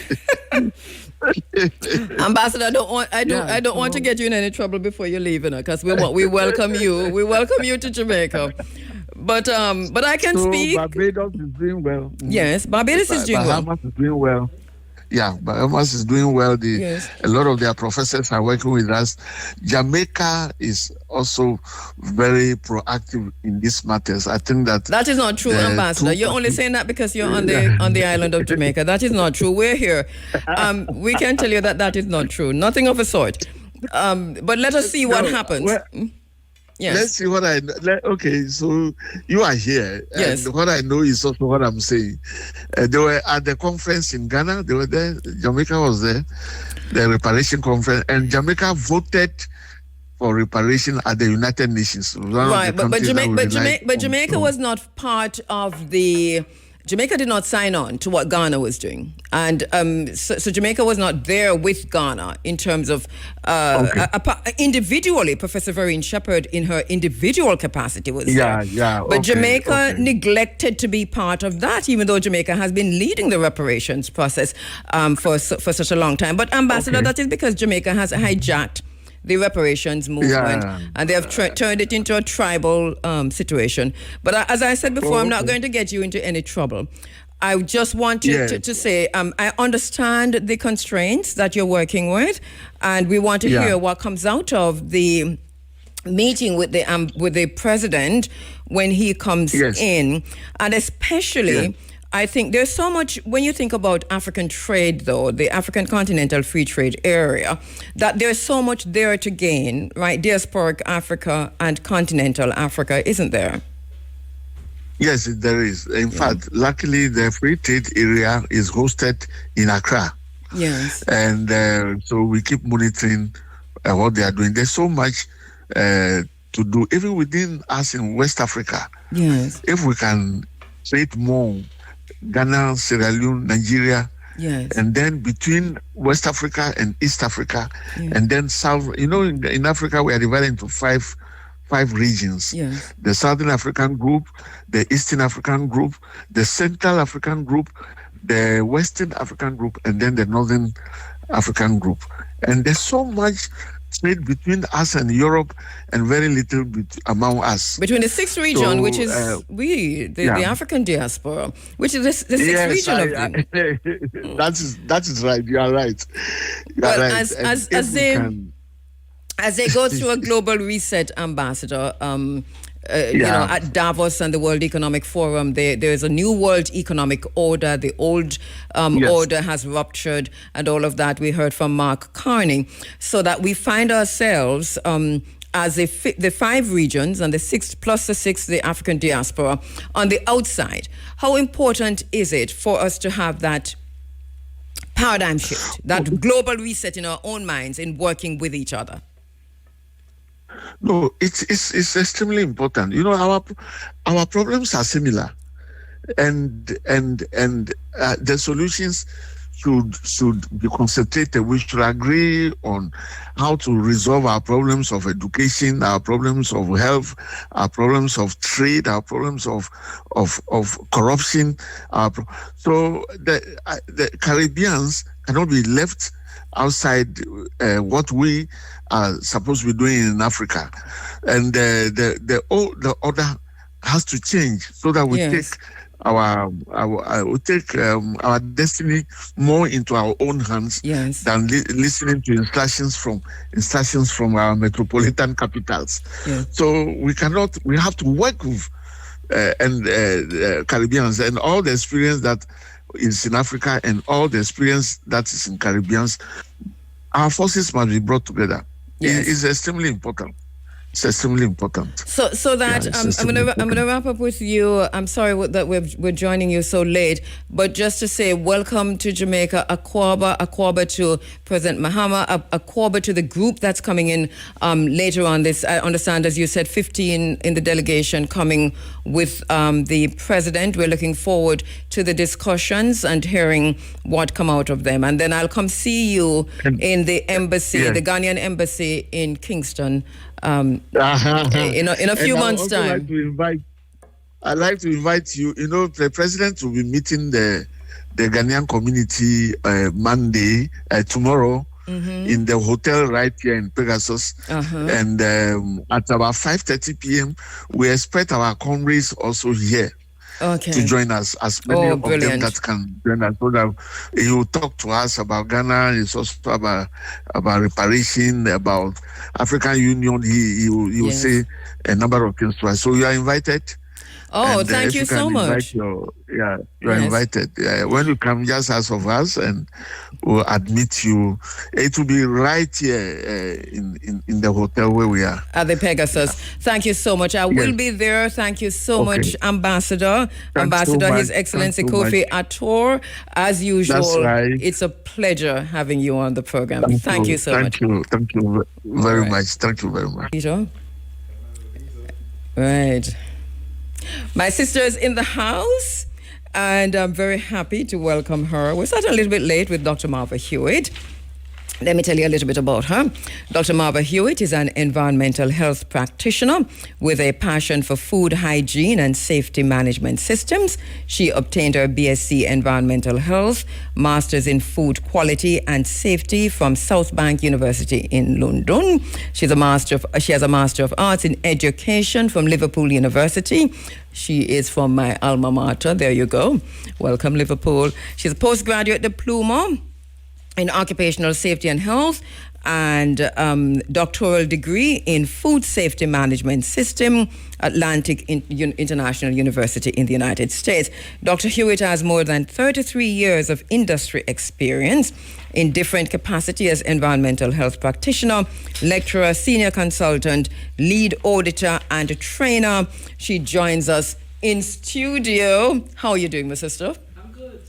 Oh, I didn't turn on your mic. My bad. Okay, there you go. Yeah, I'm good. Thank Right. you. Are you comfortable? Because your I chair am. high. It is high. Yeah. Yeah, you want a little lower? bit, a little You want a bit. lower chair? We can get you a lower chair. Possibly. Yeah, Peter. Peter, you know. All right, so let's get a lower chair for Doc. Thank you so much, Marva, for coming here. I really appreciate it. You have been focused on food safety and food security for a long time. Yes. Many years of your life. Yes. And we've been talking about this. What are you noticing? Well, first of all, let us make that differentiation, that distinction between food safety and food security. And how important is it to make the distinction? Now, while we switch around your chair, go right ahead and make that switch.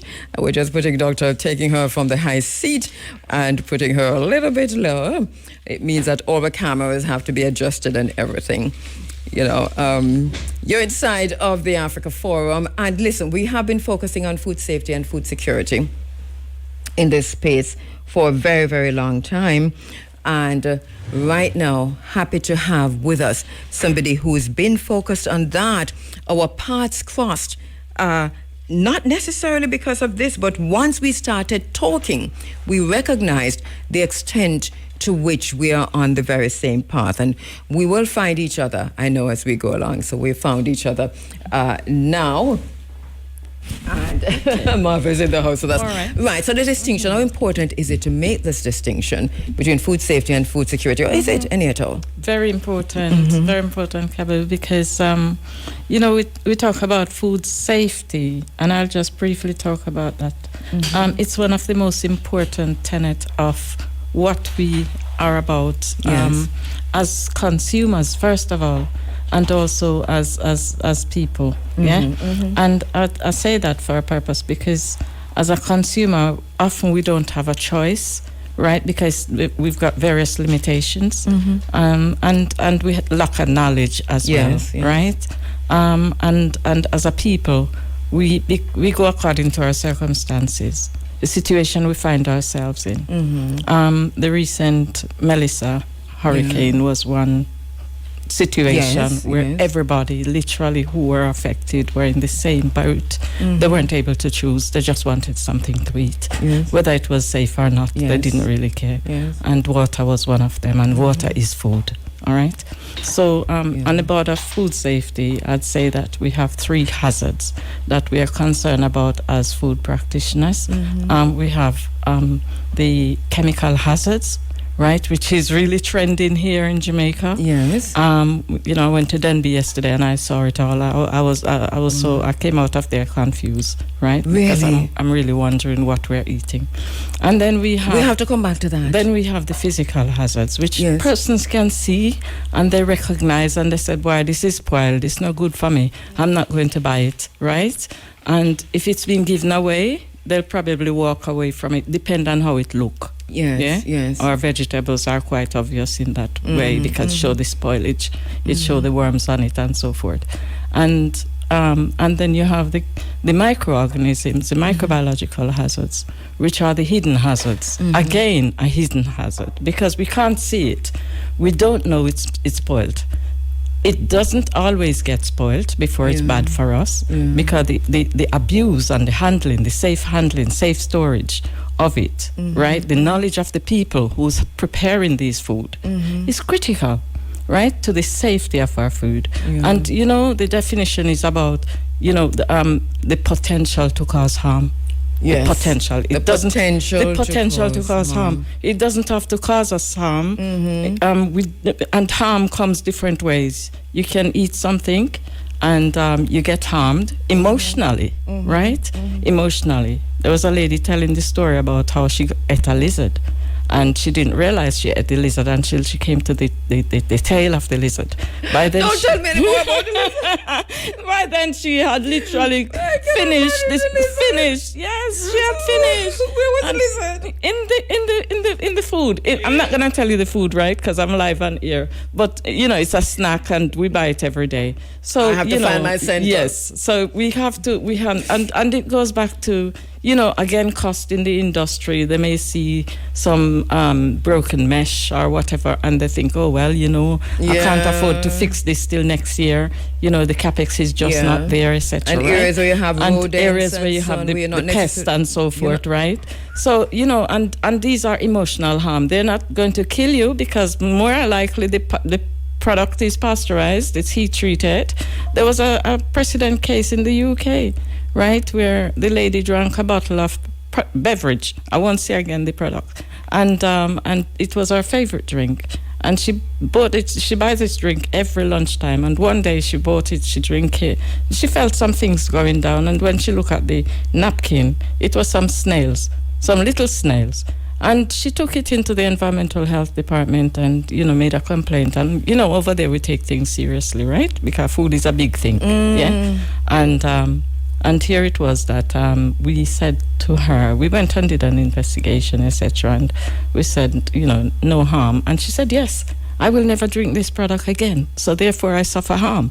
And so the court had ruled it as emotional harm, and so we have to be careful of that as well. Yeah, of course, because look how emotional I got over the lizard. There you go. And I don't. All right, let me take a quick break and come back. Good morning to you. I must say good morning to my sister of my heart and very good friend, Professor Vereen Shepherd, who is listening in, host of Talking History on Nationwide on Saturday mornings. Morning, Vereen, how you doing? Were you at Seville yesterday? I mean, Emancipation Night. Did you go to Seville? No. Not this year. We were at in Scotts Hall in Maroontown Scotts Hall, and I'll talk about that later on. But as we talk about even rural communities and food safety, and I want you to come back to food security before we move on, right? Because I think it's very important to understand what food security is and where we are as a nation today in terms of what's happening globally. Because you talk about what's happening in the UK, for example. You say we take food very seriously. Yes, we do. Obviously, you're making a comparison because you have experienced both, and you're seeing a difference in how we do things in Jamaica. Yes. All right, so talk about that. Yeah. That is because I'm an environmental health officer, right? So I'm into enforcement. Yes. The structure is different, the policy is different, the rules are different, the regulations are different, and they're implemented, and they're expected. And the people who cater for the public are expected to follow those rules. And they are mandated in terms of, how the controls are enforced. For example, you're going to open up a business and you contact the authority and you don't have a commercial premises. We will ensure that you still have the separation facility between your home and that establishment. Whatever you're going to do, it has to be a separate building. Yes. Right? On your property, if you have the capability. Otherwise, the government will provide these catering kitchens, these facilities that you can hire when you need to. But the food must be safe. It must be prepared in that way. And we also ensure that the management systems, the HACCP, right, the best practices are developed. And you have to take responsibility for your own training and for providing that training evidence. It's very important. Now here, just a comparison, here in Jamaica, consumers, first of all, we don't really ask where our food is coming from. A lot of us just queue up and we love the smell and we go and we buy it. And we consume it. We cater at events and we don't police the events. The agencies do not police the events. So we may have an event that is catering for 5,000 people. We know it's more than 5,000. And we have caterers that put their things forward. We don't then police it. It's not evidence because the wash hand basins are missing. The hand towels are missing. You see people wiping the, serving the food, but they're wiping the forehead and they pouring a little bit of water from one little container onto the hands. That is not effective hand washing. And we know that most of the bacteria that we carry onto our food comes from us. It comes from people first, because we have to control ourselves including first. fecal. Yes, and that's the thing. And the bathroom facilities and so forth is often far away. So there's a lot to be and I'm going to invite you back, of course. This is our first interview, because we're going to separate these two things and deal with them one by one. Yes. Food security. When we talk about food security, what are we talking about? My goodness. Right. Well, the FAO says that all people, right? The FAO, the Food Administration Organization, they said that all people should have physical, social, and economic access to sufficient, safe, and nutritious food, right? That meets their dietary needs, right? Safe and nutritious. And I think nutritious is important. Very important. It's key. It's key, right? Because 1 in 7 people in Jamaica are dying from diabetes and those food link or food associated lifestyle diseases, right? So we can't take our eyes off that, and education of the consumer is key. And I don't know who's educating the consumer, because unless they go into the work environment, they don't get any training. Well, and one of the things you said before is the food that is coming in, the food we're consuming, how we access the food, we don't even check to see as a people generally where it's coming from, what is involved in it, and all of that.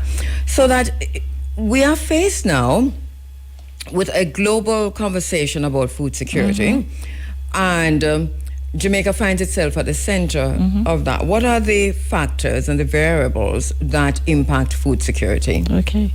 So we have, first of all, we have some obstacles that we can't seem to get around because it's global, right? We have, we're in a climate change environment right now, right? Where the heat stress is so much on us, much less the animals, much less the vegetables and the crops, right? And we can see that they will not thrive, right? So we have an insecurity with our food from the climate change. And you know, we have been talking about this and preparing Jamaica from about 10, 12 years ago. 1995 in this space. Okay. From the minute they signed on to Codex. Okay. So there we have. Right, and so my organization, Food Hygiene Bureau, we have been hosting these conferences in preparation, because we're hoping that the public is going to have access to information from the conference, right? So because that's important, because unless you educate your consumer, in Jamaica, KABU, our farmers, we don't have what they have, the first countries have. We have these little men who are in the farm preparing food and sowing food, and it's important that they're sowing the right food, the right seeds, the right planters. But right?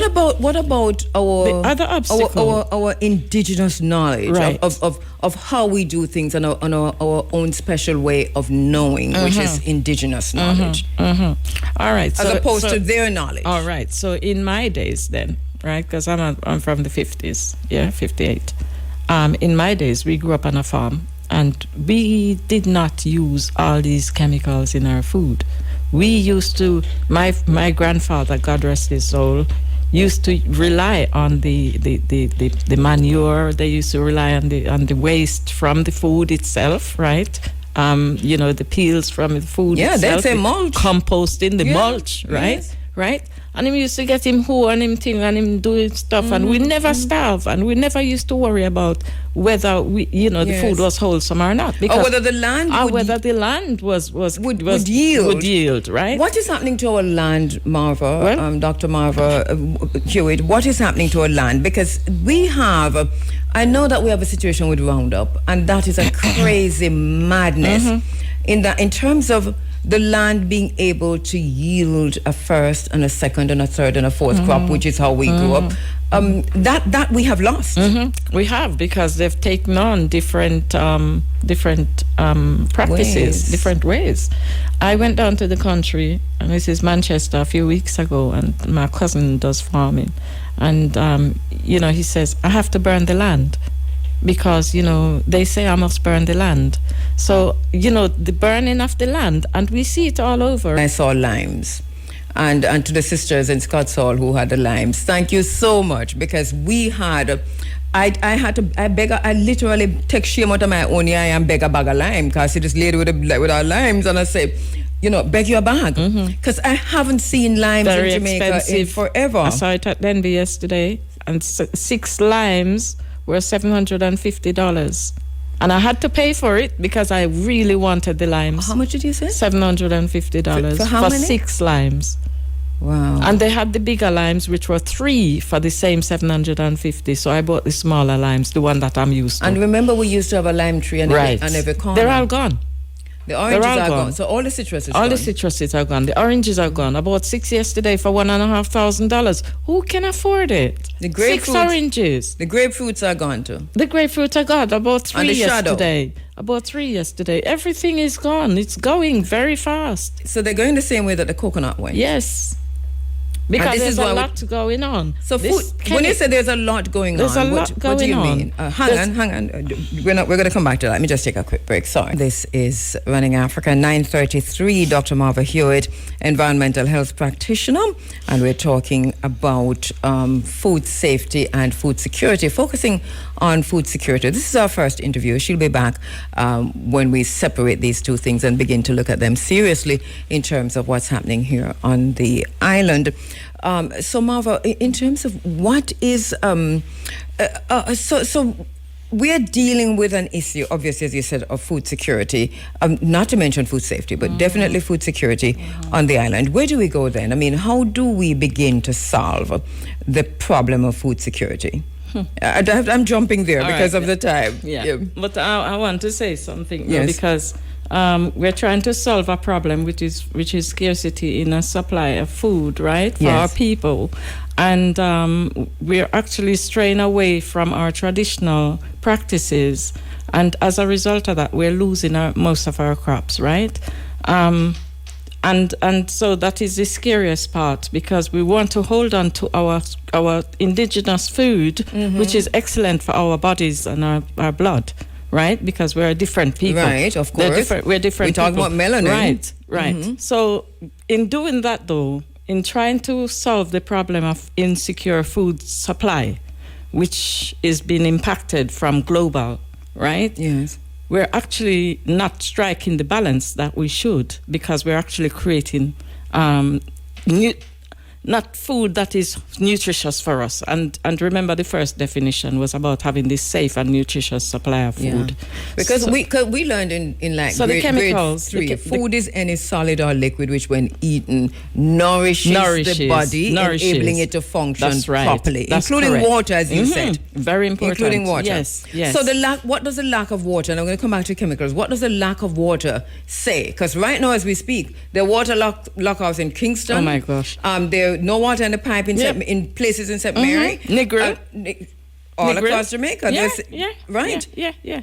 So what is that saying? That is saying that we're really losing our resources, because we have enough water, but it's diverted in certain areas. That's true. And that's the problem that we're having. And we need intervention. We need government intervention. We need policy changes. We need to look at our building laws. We need to look at our land policies. Those things become important because, yes, we need places to live, but we have to resource. The resources have got to be there. The infrastructure has got to be there, right? And water is a commodity that we cannot do without. We can probably do without food, but certainly not water. Right. And for both food safety and food security, water is a common denominator. And denominator. it has to be safe. It has to be safe. Yeah. You know, KABU, just telling you this, in our community, and if we could go back to rural, because you mentioned rural. Yes. Most of our rural communities in our parishes have a water supply. Yes. They have a spring that creates their water and it goes to the river. Because it's all connected. That is true. It's all connected. Yes. The ecosystems are connected. And all we know the water we head know, there. we know. We know yes, the river head. We know where it is. So in my parish then, in my little town where I come out of, we have a spring there, and that was a spring that saved us when COVID came, because there was no water truck. Right. There's no main water, there's no water truck, and it's just the spring that the people had to use, right? So if we are destroying our springs and we're capping off the things them and whatever and diverting, what are we going to do? Right, and diverting, I think this is critical. So you talk about cleaning the spring is one thing, because I heard Kamala Bisesa, the Prime Minister of Trinidad, she made an interesting point, right? Because there's a lot of discussion because Trinidad is building an AI data center. People begin to talk about how much water it's going to take, but she's hit back at them to say, now you're talking about water, but you don't clean the drains, you don't clean the rivers, That's you don't right. clean the spring, you throw all kind of stuff That's in it, and then you're having water problems anyway because of your own treatment of the environment. I think it is so unfair what she said, really. But this is a pushback that you're getting.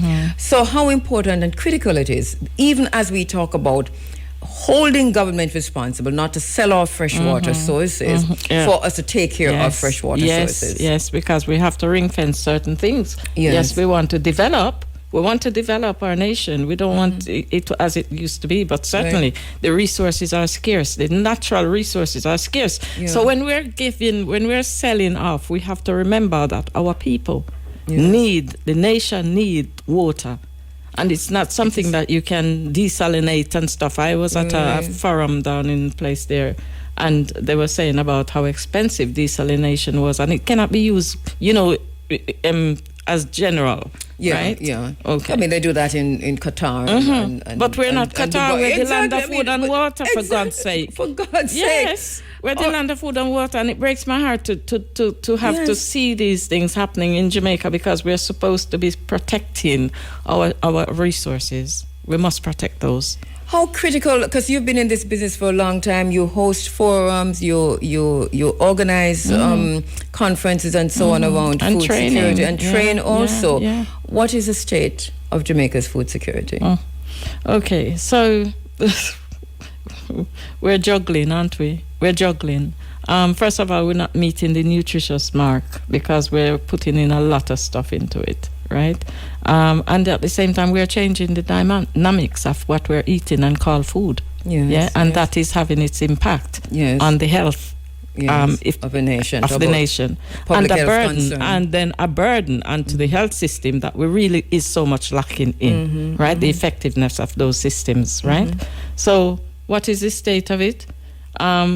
I think everybody can see it, right? It's bits and pieces. It's all broken up. Yes. I don't think we have met food security. I think we're into food insecurity. Yes. Right? Yes. And even as we talk about food sovereignty.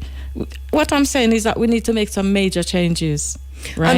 And what do you see some of those changes being and looking like? Well, it starts with identifying where what our needs are as a people. What are the needs of our people? What are the foods that we must have? Right? Where is it gonna come from if it's not from our own soil? Because I thought that we must have. This is what I thought, that we must have citrus. We have to have citrus. Until we don't have no citrus. Listen, when COVID hit us, that was what a lot of our people depended on, right? We were able to call for the orange and the lemon and the lime and the grapefruit and all those things. And a lot of people, KABU cannot afford to fill even their prescriptions. We have to remember, and the grapefruit is what is very good for them, right? In terms of their hypertension, their diabetes, and so forth. So, from and the cholesterol level, they'll say do not eat the grapefruit because it counteracts the medicine, right? So we have to have sense and know, say, we must start planting and get our hands back into the soil. Keep our seeds, because we're losing the seeds. The seedless fruits are coming. Seedless food is coming. Seedless everything coming. Can I say to you that we've already lost the seeds? Well, we have. I met a man yesterday and he was saying, but I have my car in here. And I said, I want you at the conference, right? I want you to come and talk about the input. He was a Rastafarian.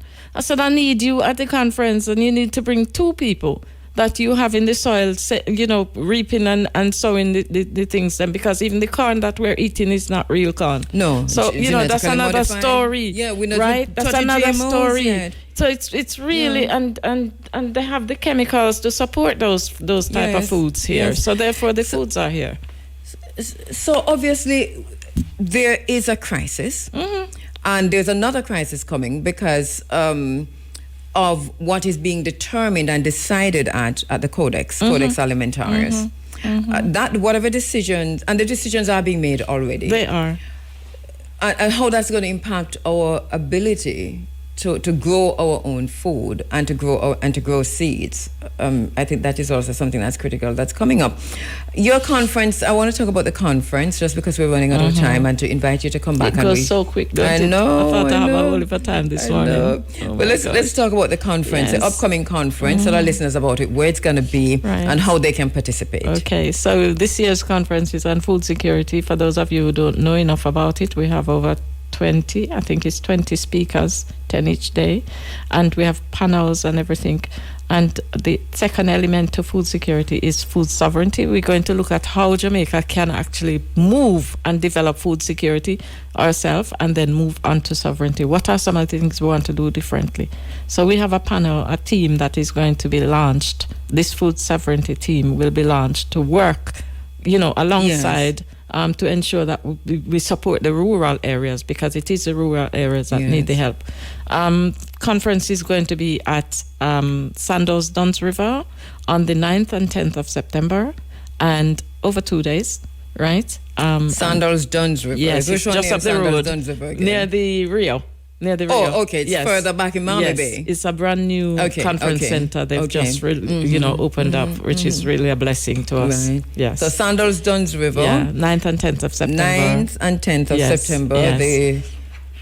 The International Food Security Conference that's happening here on the ground in Jamaica. Yes, it's a hybrid event, so it's live stream as well, right? So persons can register to attend online as well as attend in person. Give us the dates again. 9th to the 10th of September. All right, and September is just round the road, it's just we're in August 5 weeks away. It's 5 weeks away, right? And it's really focusing on how we're going to build our food systems. Can you tell us about some of the speakers, some of the persons who will be presenting? Sure. And right, so we have our the Minister of Agriculture, bless him. Floyd he never Green. He never miss it, right? Brilliant. And I'm hoping and he's also going to be cutting the ribbon for the food sovereignty, which is really nice, right?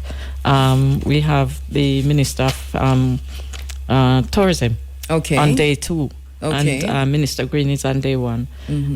We do have oh my goodness.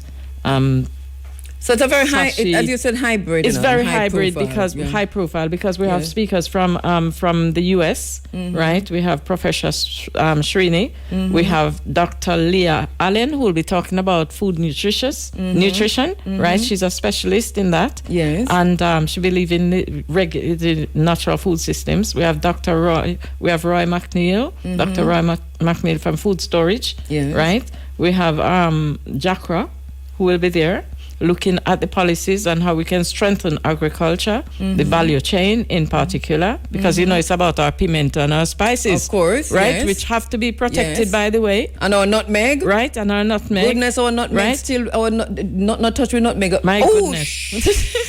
Behave yourself, come on. Yeah, she on the nutmeg, right? Because goodness. So gracious. we have a lot of them. We have Vivian Scully, who right, is Agro Invest, and that should be interesting. Yes. All right. Yes. All right. So we have Ministry of Industry and Commerce strengthening local production. Yeah. We're talking about innovative urban farming. Dr. Rajendra. Ready from the US again. He's from India, but US. I recognize the name, Right. Yeah. We have Dr. Biswas. He's going to talk about how to make urban farming profitable, right? So the garden farming he's talking about, going to show us some ways how we can maximize our little piece of land at the back of, so we don't have to depend on the supermarket. We can have our food in our community and have our food bank there, right? Yes. And Guyana are talking about Donna Morrison. Now Guyana have achieved food sovereignty. right? We want to hear from her. Some of the tips for our country. Okay. Right? And she's from the University of Gulf, etc. So we have a range Is of there these anyone there speakers. presenting on Codex? I'd really would like to hear, on what's happening at Codex. Let me Maybe the see. minister probably can address it. I don't know. Yes, I don't think we do, but I mean, that's Yeah. food for thought. Right. We do have persons on the Well, you gastronomy can ask me if program, I can talk on Codex. Oh, that's good. I can. Yes. But you probably. I'll be disinvited. That's how I'll be disinvited. No, but honestly, I think we do need I think, policy. how There's do somebody we- talking about policy, though. Yeah, but we want to talk we about talk how about Codex Codex. impact food sovereignty. Because how do we talk about food I sovereignty think or that, food the security? lady from Guyana is covering that because Okay, all right. Yeah, she is. I'll definitely She be is. there, Marva, She Dr. is. Marva Hewitt. Oh, I'll thank be you. there. Yeah. I'm looking forward to it. Right. It's September 9 and 10, and it is at Sandoz, At Duns Sandoz. River. And is it open to anyone, or you have As to long as register? you register, you have to register. Oh, you have to register. Of But if I'm course. in a register yet, how do I register? We need to Let me fix register. my Go onto jacket. our website at www.foodhygienebureau.org. There's Yes. a lot of information And the media on the has to conference. register too? Well, yes. Not we me need to talk know- like newsrooms and so on. for people. Well, there's an invitation to you, so no, but we need to know who's coming. Right, okay, And that's so- the thing. We have to have control. I'd love to see Yeah, the news covering yeah, this, yeah. newsrooms across Yeah. Jamaica. Marva, thank you so much. You're and I invite welcome. you back. Yes, obviously. please. Hopefully before the conference. Okay. And then. Yes. So 9 and 10 are which days? 9? I think it's September 9? Wednesday and Thursday. Okay, yes, Wednesday and so Thursday. persons coming in can enjoy the weekend at Sandoz. That was the idea. Look at that. A good thing so Sandals. Look here, Peter. It's a good thing Sandals have an ad in my program, or else Marva would have to pay for that. That's right. Okay. Well, thanks. thank you, Sandals, Yeah. for advertising in the Africa Forum. And September 9-10, Sandals Duns River, Yes. the International Food Security and Food Sovereignty Conference is happening there. You're invited. But go register. How do we do that again? Website? www.foodhygienebureau.org. Or you can call us. Foodhygienebureau.org. Yes. Or you can call us on 876-279-4265. 876 279-4265. 279-4265. And there's another number on the website. So, All right. Yeah. Okay. All right. Marva, thank you so much, my sister. You're welcome. I know you have to go to church, so I'm Really enjoyed. I'm giving you a chance to go early. Yes. Yes. All right. Thank you so much. And we'll see you again before. Yeah, thank you. Before. All right. Before the conference. Dr. Marva Hewitt, environmental health practitioner. And as we said before, she's been in this business for a very, very long time and has been holding these conferences also for ages and ages. And the next one, of course, on September 9 and 10 at Sandals. So we're asking you to come on and be part of that. But remember, you can't just turn up a Sandals gate. Make sure you register, right, Peter? I'm going to come with Peter. Peter Yakova for Iris, so I'm coming with you. You drive too, remember. All right, thank you, Marva. All right, Peter, yesterday we were at, as in the last 10 minutes of the program, we were in Scott's Hall. You know, it's interesting because my maternal grandfather is really from that area, Scott's Hall, Leinster, Richmond, all of that area there. And obviously, as I said in my speech yesterday, they identify as Culture Maroons and so on and so forth. And it was really a good day in Scott's Hall, 2 days of events. So I sent you some pics. I know you probably don't even see them. I sent them in the middle of the program. Did we, by the way, come up with a topic for the program? Yes. Okay. The promise of emancipation. The promise, Peter, choose a topic. The promise of emancipation is not realized. All right. Thank you, Peter. All right. So, so let me just give you a glance of what happened. Also, to say thank you to Acting Colonel Marva too. Interesting. And to, no, not Marva, Joan, Acting Colonel Joan Williams, and to Jackie Phillips, the secretary, to the entire team. We saw Richard Curry, Chief Richard Curry was there, Chief Douglas from the Charlestown Maroons, Chief Richard Curry, of course, from Accompong. And I didn't see Colonel Sterling, but I know there was a representative from Moortown. there also. The Maroon community, Mama G and the team from Charlestown were in the house. I don't know if somebody was there from Flagstaff. You can let me know. But to the people of Scotts Hall, thank you so much for hosting us. Thank you so much for having us. And thank you so much for allowing us to use your stage yesterday to talk about what is important to us. Thank you for the space for that. All right, so we have some sights and scenes from there. Let me go to those, if Peter will take us there. In the last 5 minutes or so of the program, the theme looked at coming from the mountains to where we are now, actually. And it's something that I thought was really a good topic. Good morning to you, Dr. Devon Taylor. How are you doing, sir? Dr. Taylor talking about food security and sovereignty, and he says we can't have food security and sovereignty without access to wild food in the sea. Fishing and seaweed harvesting are important. And he goes on to talk about access to fishing beaches and so on. And for those who are watching online, you're seeing, oh, Peter, you see me up there? You know, I mean, everything nowadays, but just like when, okay, so these are some of the pics you're seeing from the sights and the sounds from yesterday. Oh, ISIS, ISIS, I'm thinking about you a lot because I know that our sister station, I'm saying our sister station because we're all sisters and brother stations, our colleagues in the media. And we know Roots FM is closing its door to our colleagues at Roots. Whole strain, you're all professional, you're hardworking people, and I know that you can make it either in the spaces that are already available or creating your own spaces. This is what we're going to have to do now as presenters and journalists. So in a city, while you look at the pictures on the screen if you're online, in a city, Roots Rockers reggae dub session, recalling Edward Blyden, the African personality, and this is tomorrow at Nation Lounge, featuring Andrew Tosh, One Dash, Harmonique, Macon, is it Macon? Macon N? Look here, no. So they're going to be talking about, so they have Edward Blyden's book, Christianity and Islam and the Negro Race. Edward Blyden, that is on the poster. It's 7 p.m. to midnight, and it's at Nation Lounge. Admission is love and light, forward and full joy, reasoning by Dr. Sylvia Blyden, and this looks good, very, very good. iNation as usual, and the team from Nation Lounge doing an excellent job. So there we are. Yesterday was brilliant, and we really had a good time.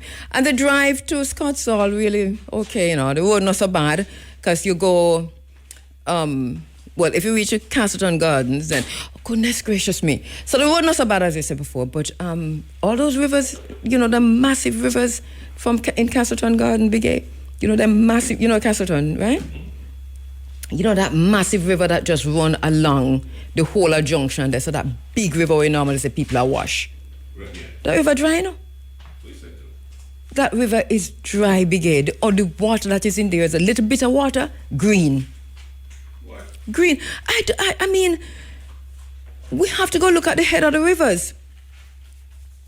Because they're telling us climate change, but what is happening at the head of the rivers? I think this is where we have to go see what the construction that is happening and how they're moving. And this is one of the things I talked about at the Maroon community, KABU, it's celebration of KABU, Captain KABU yesterday at Emancipation Day, that we have access to the head of the rivers, and we have to take care of those spaces.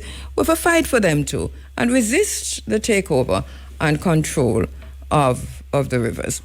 4 minutes going up to 10 o'clock. Big A, anything on your mind? Because I can give you my 4 minutes into that take 4 minutes from you, No, I'm good.